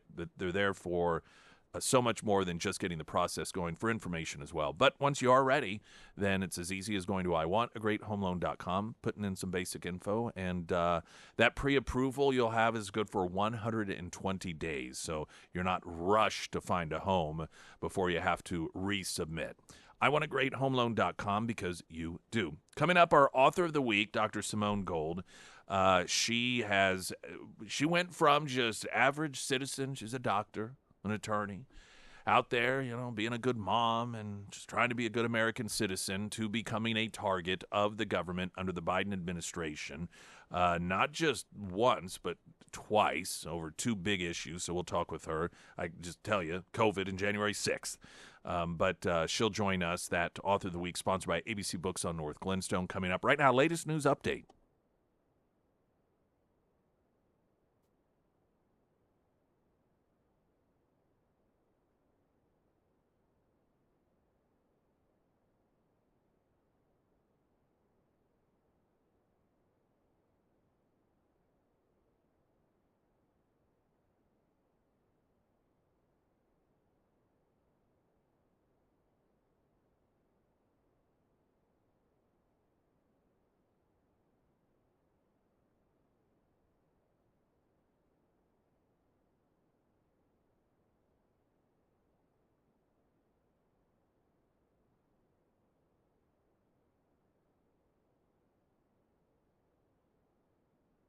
And the first alert forecast from Ozarks First meteorologist Tom Schmidt, sponsored by St. Clair the Ozarks Home Improvements. Today we'll see sunny skies with a high near 90. Tonight, mostly clear with a low around 71. For your Friday, a slight chance for showers in the morning and then partly sunny with a high near 85. And looking ahead to Saturday, we'll see a chance for scattered showers, otherwise partly sunny with a high near 89.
4-1, I'm Nick Reed. It's Thursday, which means it is Author of the Week, sponsored by ABC Books on North Glenstone. Our author today, Dr. Gold, America's expert voice of common sense and scientific clarity. Dr. Lawyer, Warrior Simone Gold, also author of Selective Persecution, the Legalization of American Fascism. And thank you so much for being with us today. When I learned of your book, I thought about what had almost become a cliche when America would see the attacks on Donald Trump and what lengths the government would go in order to get him.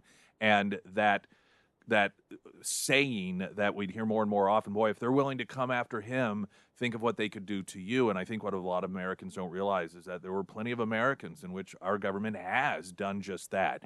And I'd like to start, if you would, on July 27th, 2020, in which you had organized a white coat summit in Washington, D.C. And if you would, tell us about that and then what happened after that. Thank you so much, Nick. Yes, on July 27, 2020, I organized ordinary bedside physicians, frontline doctors, to start speaking truth directly to the American people. In the middle of the COVID pandemic, we were being fed a lot of disinformation and propaganda. It did not match what I was seeing in the emergency department. I'd been a board-certified emergency department physician for more than 20 years at that point, and what we were seeing in the ER was almost directly opposite what the federal government and the media was saying.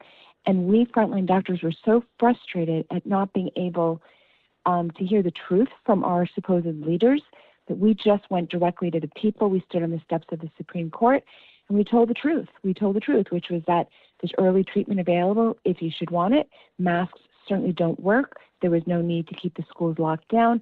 And most importantly, not to live in fear. There was no reason to live in fear. And that was when, my life changed.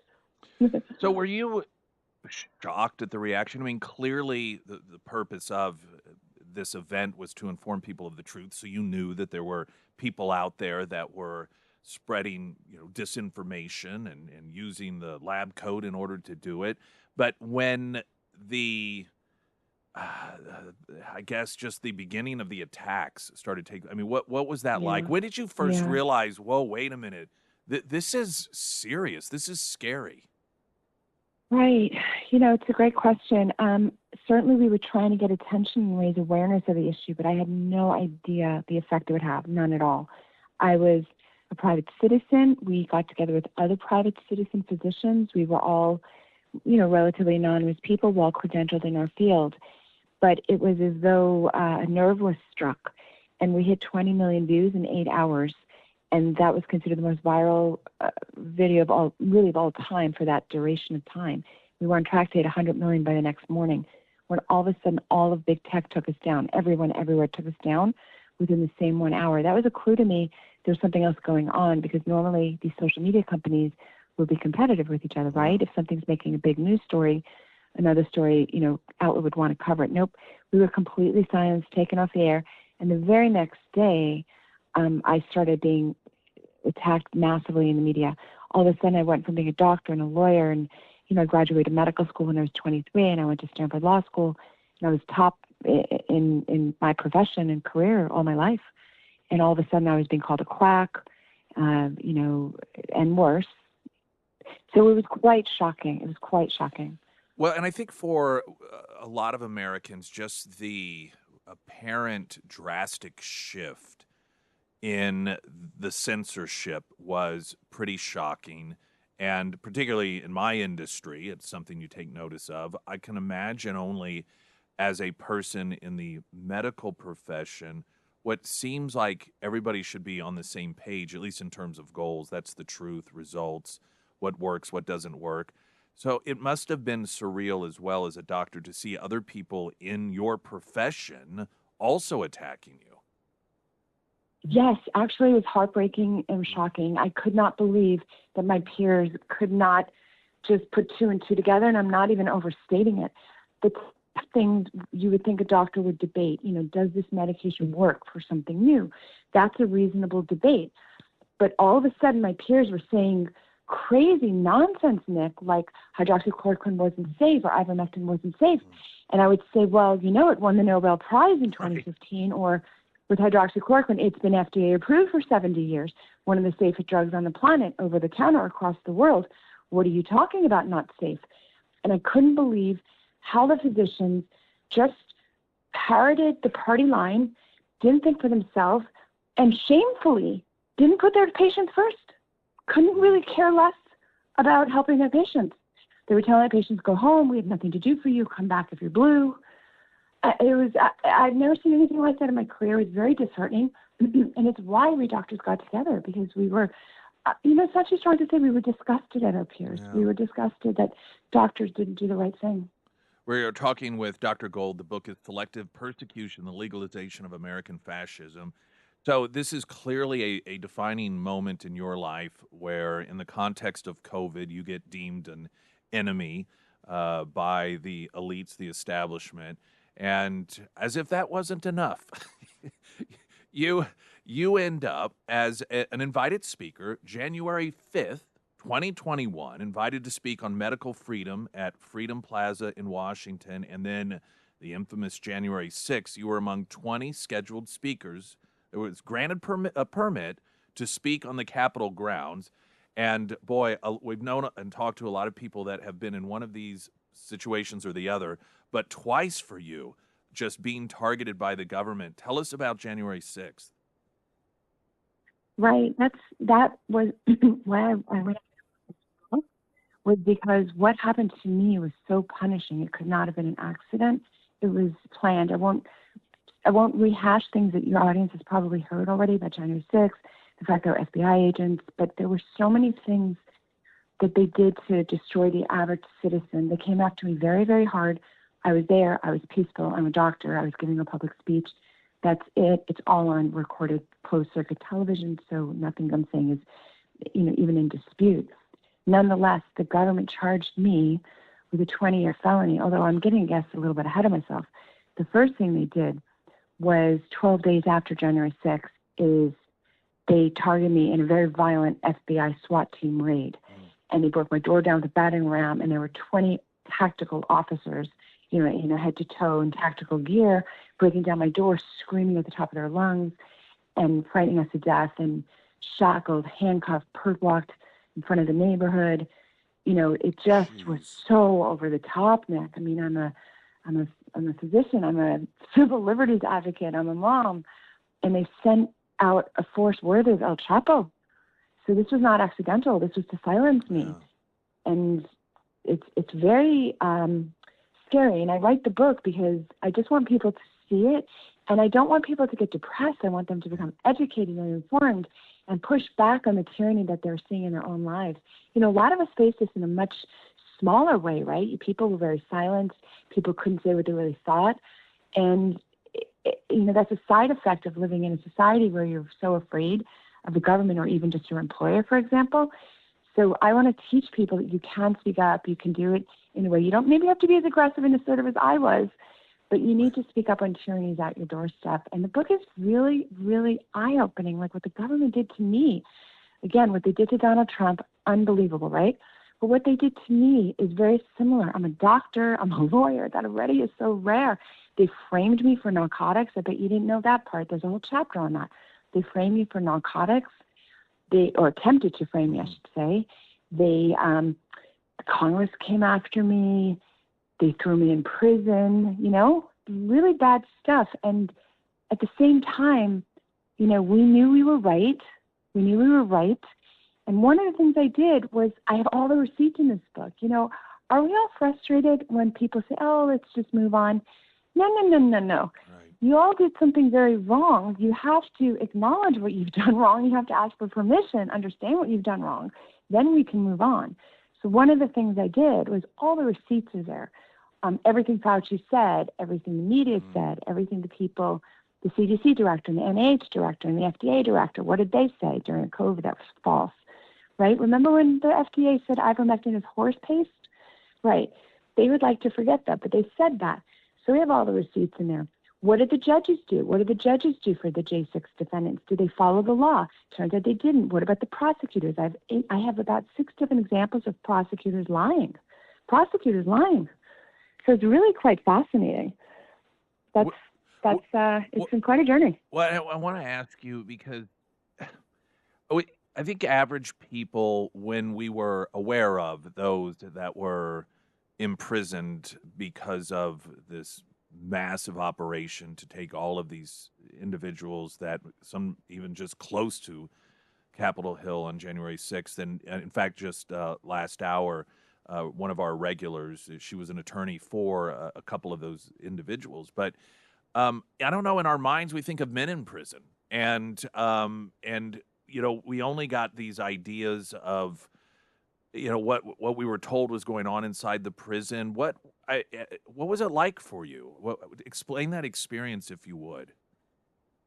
Yes, I think it's incredibly important that law-abiding folks understand what our government is doing to prisoners, and the overreach that they've done during COVID is not that different than the overreach they're doing in the prison system. Now, I'm only speaking about the federal system. State is something I don't have as much experience with. But the federal system is filled with, we have about 300,000 statutes. Nobody can even know how many statutes there are. And you can be indicted, arrested, charged, and convicted on a regulation that you didn't even know existed. That's been proven. There was a book written about 10 years ago, 3 felonies a day, showing that the average white-collar professional is actually committing 3 felonies a day. So you can actually land in prison and not have done something that bad. So one of my goals when I was assigned to prison was to interview the other women. How did they get here? Why are they here? What are the stories? What was the prosecutor like? How did it get there? It's shocking. It's so shocking. I made a whole chapter on women in federal prison. It's the overcharging by our prosecutors. For example, you might have a woman who's done something sexual, for example, and she's not being charged with prostitution or aiding in prostitution, right? She's been charged with sex trafficking. The overcharging is very out of control. So I show it all, I talk about it, and I ask the question, do you really believe people like this should be languishing behind bars for 15 years? Nonviolent people, right? So these questions have to be asked, and I think sometimes our side hasn't really asked those questions. Now, were you one of those that was with the presidential pardons? Did that cover you, or were you out before then? How did that all play out? Yes, I'm grateful the president gave pardons to everybody immediately because he was sending a signal that this was a complete injustice by our federal department, by our federal government. I was already out. I was my time was completely over at that point. I was in prison in the summer of 2022. They had me on probation a whole nother year. So by September or so of 2023, I was done with the criminal justice system. But,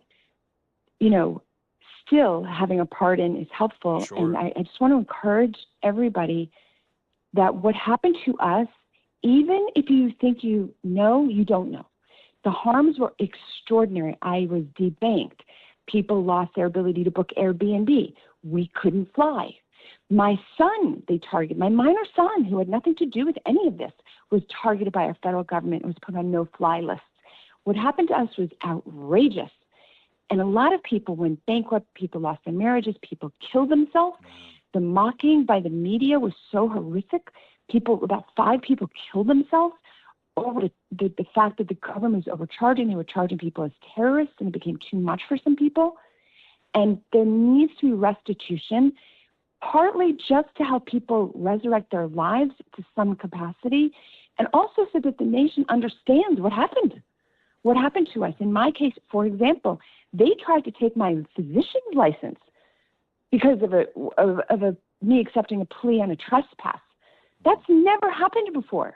Never happened that you would lose your medical license because you accepted a plea on a trespass.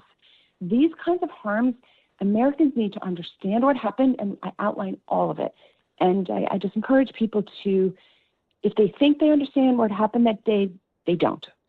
And so I outline a lot of it. I've got one last question for our author of the week, Dr. Gold. The book is Selective Persecution, The Legalization of American Fascism.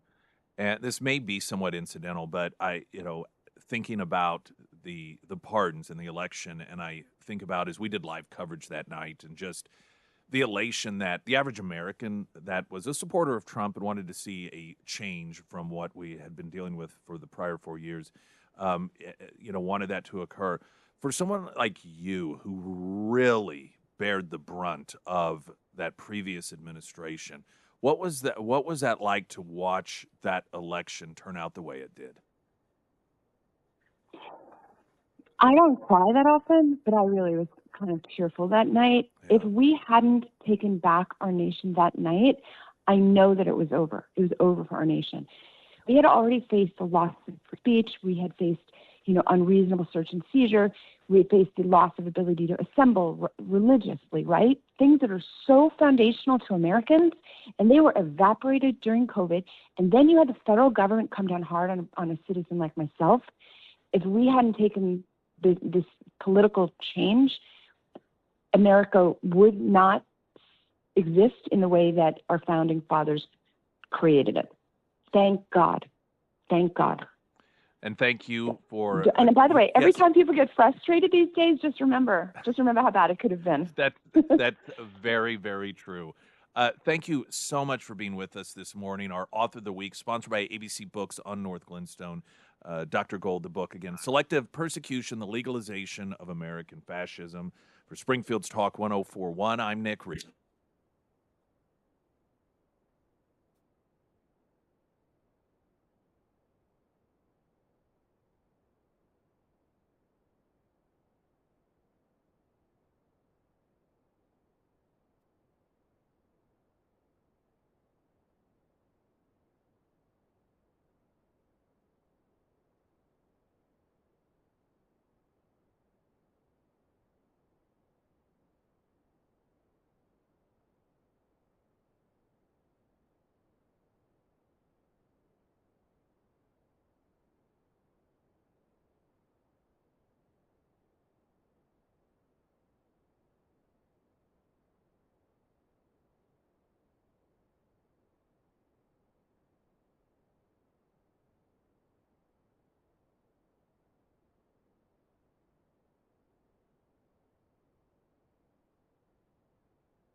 Tomorrow, we do have a Heroes Breakfast. Scramblers will be doing the Friday Road Show at Scramblers, as we do every Friday, and it will be a Heroes Breakfast. So 6A to 9A, if you're a veteran, you're going to get free breakfast. Just come out, and it's that easy. If you've not been out there before, it's pretty simple stuff. You'll see us doing the show. Come on up. There'll be these certificates that designate a free breakfast. Just grab one, and you'll give it to whichever of the folks are going to be helping you there at Scramblers. Air Services, Heating, Cooling, Plumbing, Electrical, Delta Roofing, Warriors Journey, and Scramblers, of course, making that possible.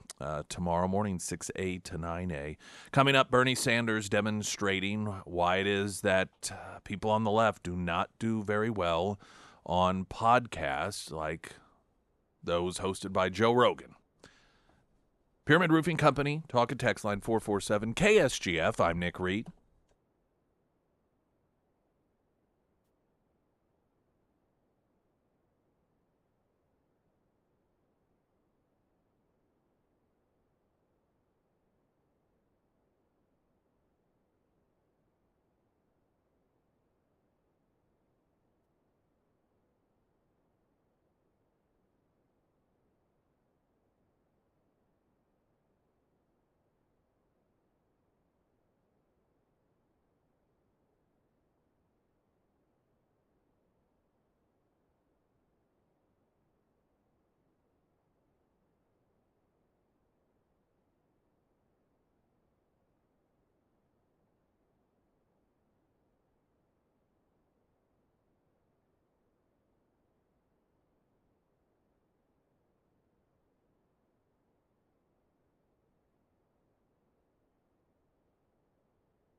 Springfield's Talk 1041, the first alert forecast from Ozarks First meteorologist Tom Schmidt, sponsored by Sinclair the Ozarks Home Improvements. Today we'll see sunny skies with a high near 90. Tonight, mostly clear with a low around 71. For your Friday, a slight chance for showers in the morning and then partly sunny with a high near 85. And on Saturday, we'll see a chance for scattered showers, otherwise partly sunny with a high near 89. Your show Saturday, you're going to talk about the Bernie Sanders, Joe Rogan podcast? I am, but it looks like you're going to talk about a different part of it. How long was he on there with them? I'm not sure. Probably like an hour, I assume. I think that's kind of the going rate for Joe Rogan's podcast is like an hour, please. Wasn't it 3 with Trump? Yeah. I'm telling you, I think it's like bare minimum an hour. Yeah. People who listen to Joe Rogan are like, stop it. You don't know. Yeah. Well, that's the luxury of having a podcast that is, you can make it as long or as short as you want to. That's right. It's kind of cool. He was on for an hour and 52 minutes. All right, so that's a pretty long time. Ooh, and it says at the top it's the most shared. Oh, interesting. Well, I wonder if it is the most shared because of exchanges like the following. And here there is a discussion about the climate crisis, all right? And we hear so much about the climate crisis.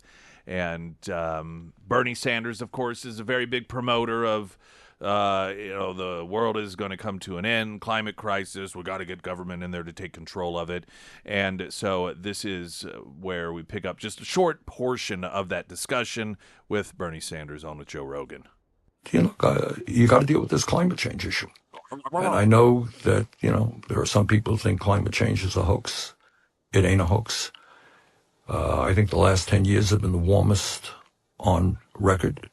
And we can create millions of good-paying jobs transforming our energy system away from fossil fuel to energy efficiency, to solar, to wind, and other sustainable energies.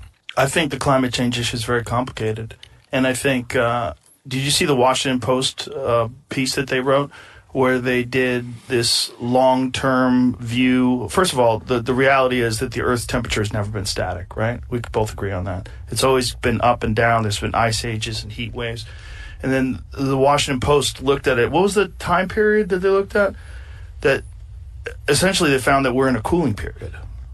That the Earth over the past X amount of years, and this was like a very inconvenient discovery, but they had to report the data, and kudos to them for doing that. Scientists have captured the Earth's climate change over the last 485 million years. Here's a surprising place we stand now. So look at the far end of that graph, and you see we're in a cooling period. Well, I'm not sure. I didn't read that article, but yeah.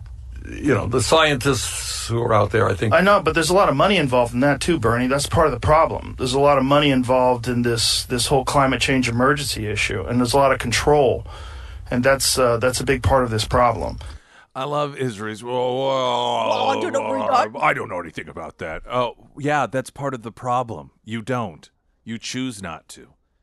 Now, and the discussion, as Sarah mentioned, it was almost a 2-hour podcast. And they had conversations about a lot of things, of course.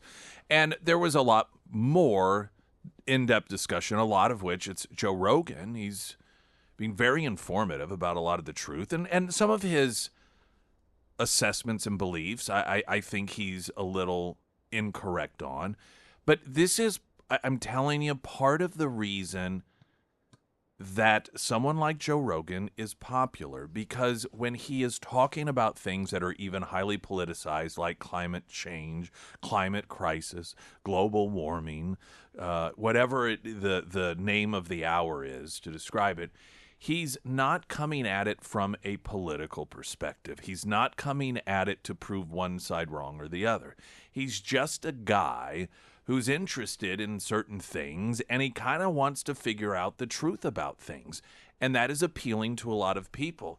It's so clear anytime, Trump or anybody sits down with a traditional journalist, that traditional journalist wants to prove like a point, and if it's Trump, easy example, they don't like Trump. They want to make Trump look bad.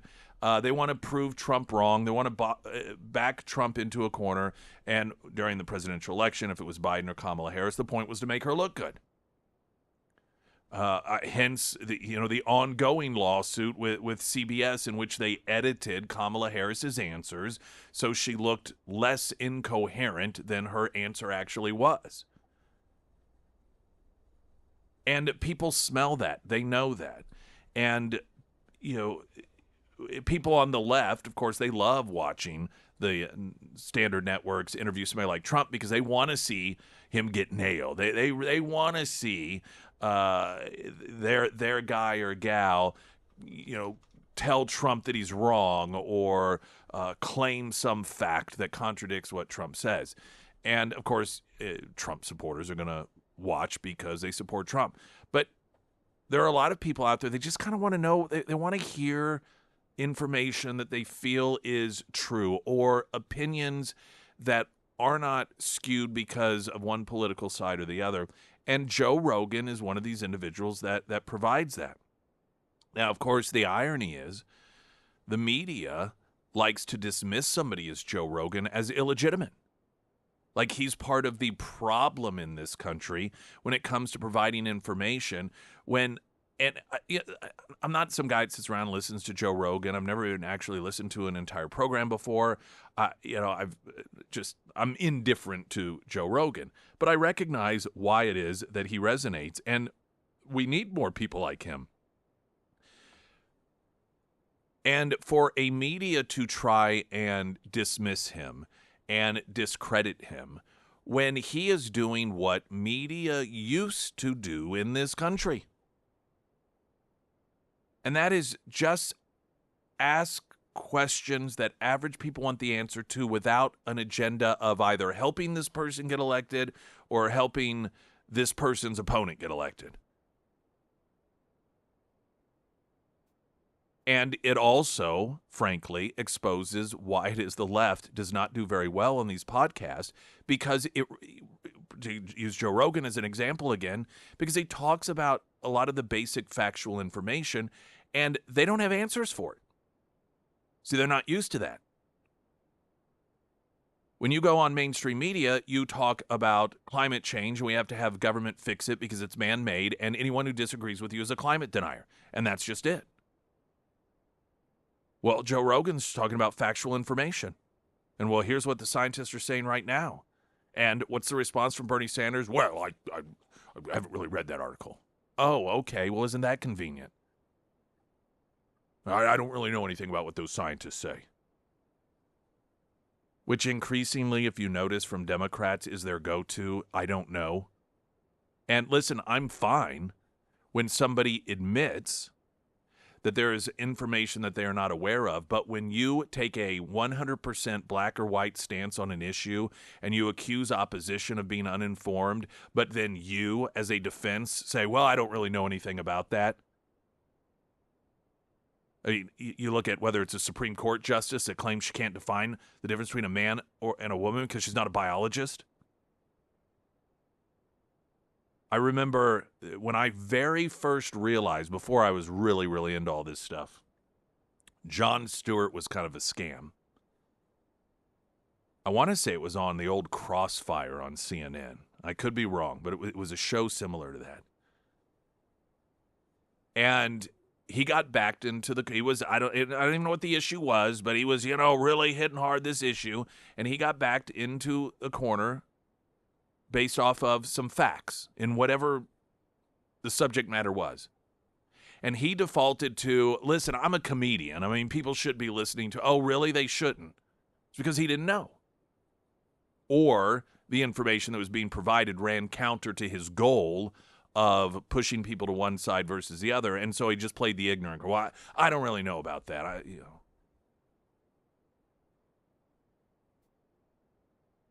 This is why the left does not do well with podcasts. And frankly, it's one of the reasons that the left could not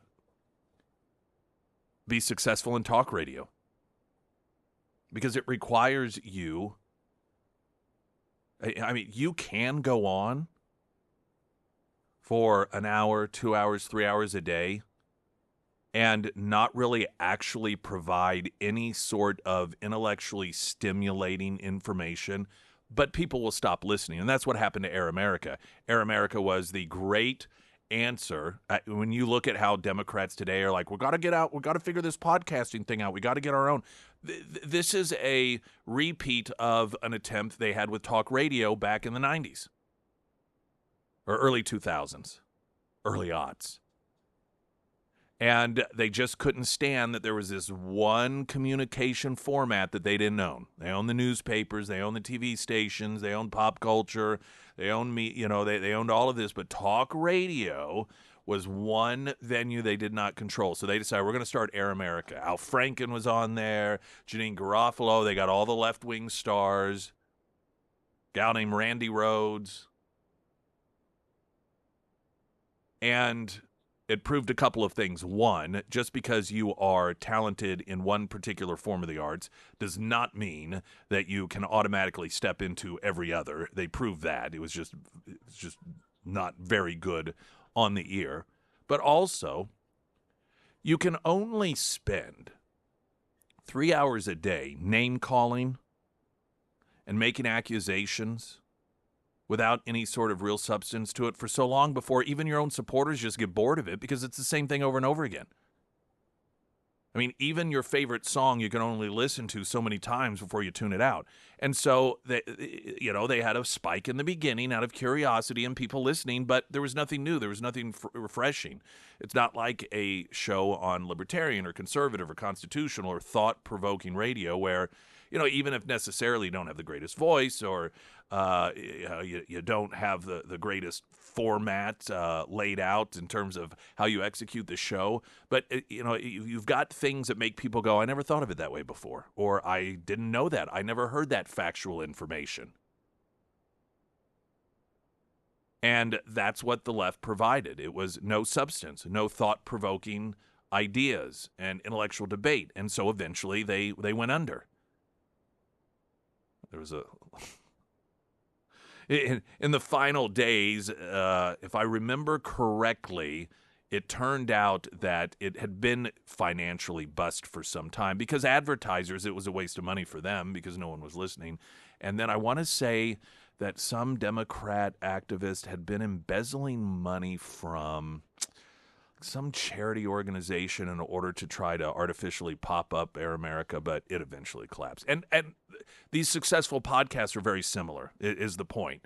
That, much like the failure of the left to understand why it was that talk radio was so successful in such a voice and thought, well, we'll just do that as well. But they didn't understand why it worked, which is why it didn't work for them. And now we're in that same situation with the podcast. And again, this, Bernie Sanders sitting down with Joe Rogan and Joe Rogan like, hey, listen, here's some facts about so-called climate change, and this is what the scientists say. And Bernie Sanders like, well, I don't really know anything about that. Oh, that's very stimulating. Springfield's Talk 104.1. I'm Nick Reed.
Sarah Myers. Thank you. Foreman Mechanical Heating and Air. Summer is in full swing, and there's nothing worse than being stuck out in the hot and muggy weather. And you're thinking to yourself, I can't wait to go inside and cool down. And then you get inside, and it's also hot and muggy.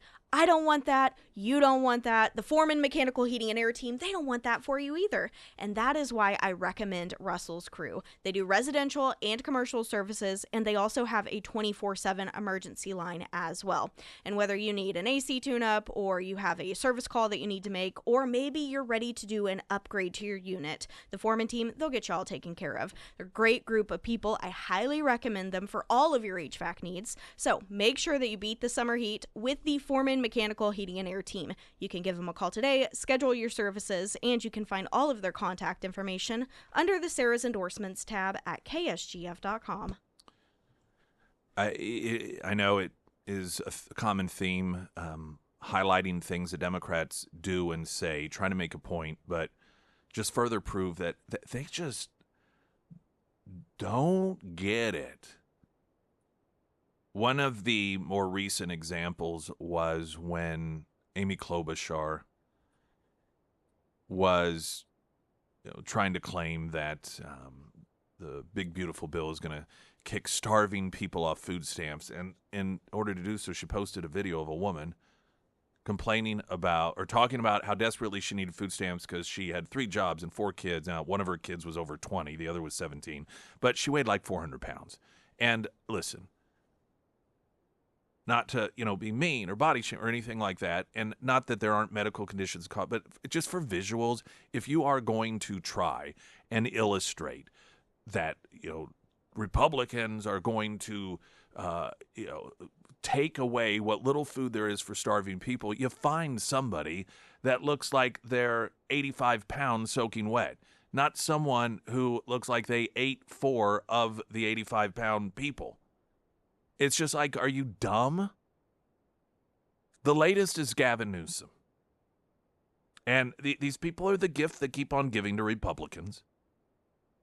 U.S. Education Secretary Linda McMahon, she had announced that California had violated Title IX by forcing girls to compete against guys who claim that they're girls. All right, so we know about this ongoing battle.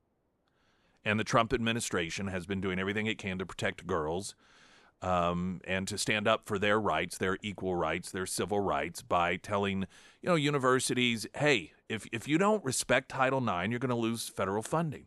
And a couple of these Democrat governors have, fought back against girls' rights, and Gavin Newsom is one of them. Now, if you don't know, Linda McMahon has, her histories with WWE. And she was, I guess, she married to or to the founder, Vince McMahon. Some connection. I think they were married, or she's his daughter or something, whatever. And she was years ago, a couple of different times, as a high-end person in WWE and some of the skits. They do these sketches. Trump has been in some before. And there was one that it was an episode of one of the big battles at some point in which Kane, who was one of the top billing, well-known wrestlers, I guess, at the time. I don't really follow this stuff. And they did this whole little scene in which he confronts her over something. I don't know what the conflict was over. And, she's wearing the nice little pantsuit and everything as an executive. And he physically abuses her. He, picks her up and he pile drives her and knocks her out cold. Now, obviously, it's not real, but, it's the big theatrical thing, okay? So Gavin Newsom's office, in order to, I guess, poke fun at her for this and I guess saying, oh, we're going to show you, we'll fight back, posted that clip. Now, obviously, that clip was theatrical, but when your entire issue is over whether it is or is not fair for women to have to be forced to compete against men because men have a physical advantage, it probably isn't the wisest thing to post a video of a man 4 times the size of a woman pile driving her. How dumb do you have to be? Of course, you could just imagine the different postings on X. One of them, so a man easily destroying a woman is how you want to relay that boys belong in girls' sports. Another wrote, thanks for proving our point. Men are stronger than women. I cannot believe you actually posted this display of male violence. Several prominent women's rights activists and groups made separate posts speaking out against the Newsom's office. And listen, obviously some people may see it as offensive in terms of violence against women, but to me, that's not, the real big point here. It's just like how when that's the entire reason for Title IX. That is the entire reason that the Trump administration and 80% of Americans don't think girls should have to compete against boys, is because they have a physical advantage. And so the visual that you post in defense of the guys claiming that there's no evidence that there's any difference is this giant, muscular, massive guy pile driving a woman. How dumb can you possibly be? And every day it seems as if some high-profile Democrat answers that question.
All right, on a just uplifting, wonderful note, Hunter Hardscapes and Outdoor, premier landscaping service in the Ozarks, whether it is for your own home or it is for your business, you want to level it up with outdoor seating, outdoor patio. I've just become such a big convert in recognizing the value in turning that land as someone who has a backyard into a living space that you can entertain, you can accommodate, you can just enjoy the outdoors on your own and having it done right. If you're going to build an addition to your home, which this really is, you want it done right, and you don't want to go cheap and then have cheap because of the long-term implications of that. And to have it done absolutely right, you got to have Hunter Hardscapes and Outdoors, who I use, and I recommend you do as well. But, there are a few jobs out, so I'd start looking now if you're wanting to have that brand new project done by autumn. HunterHardscapes.com. You can also find them under Nick's endorsements at KSGF.com. See you tomorrow for a Heroes Breakfast, veterans, at Scramblers. Glenn Beck's next. I'm Nick Reed.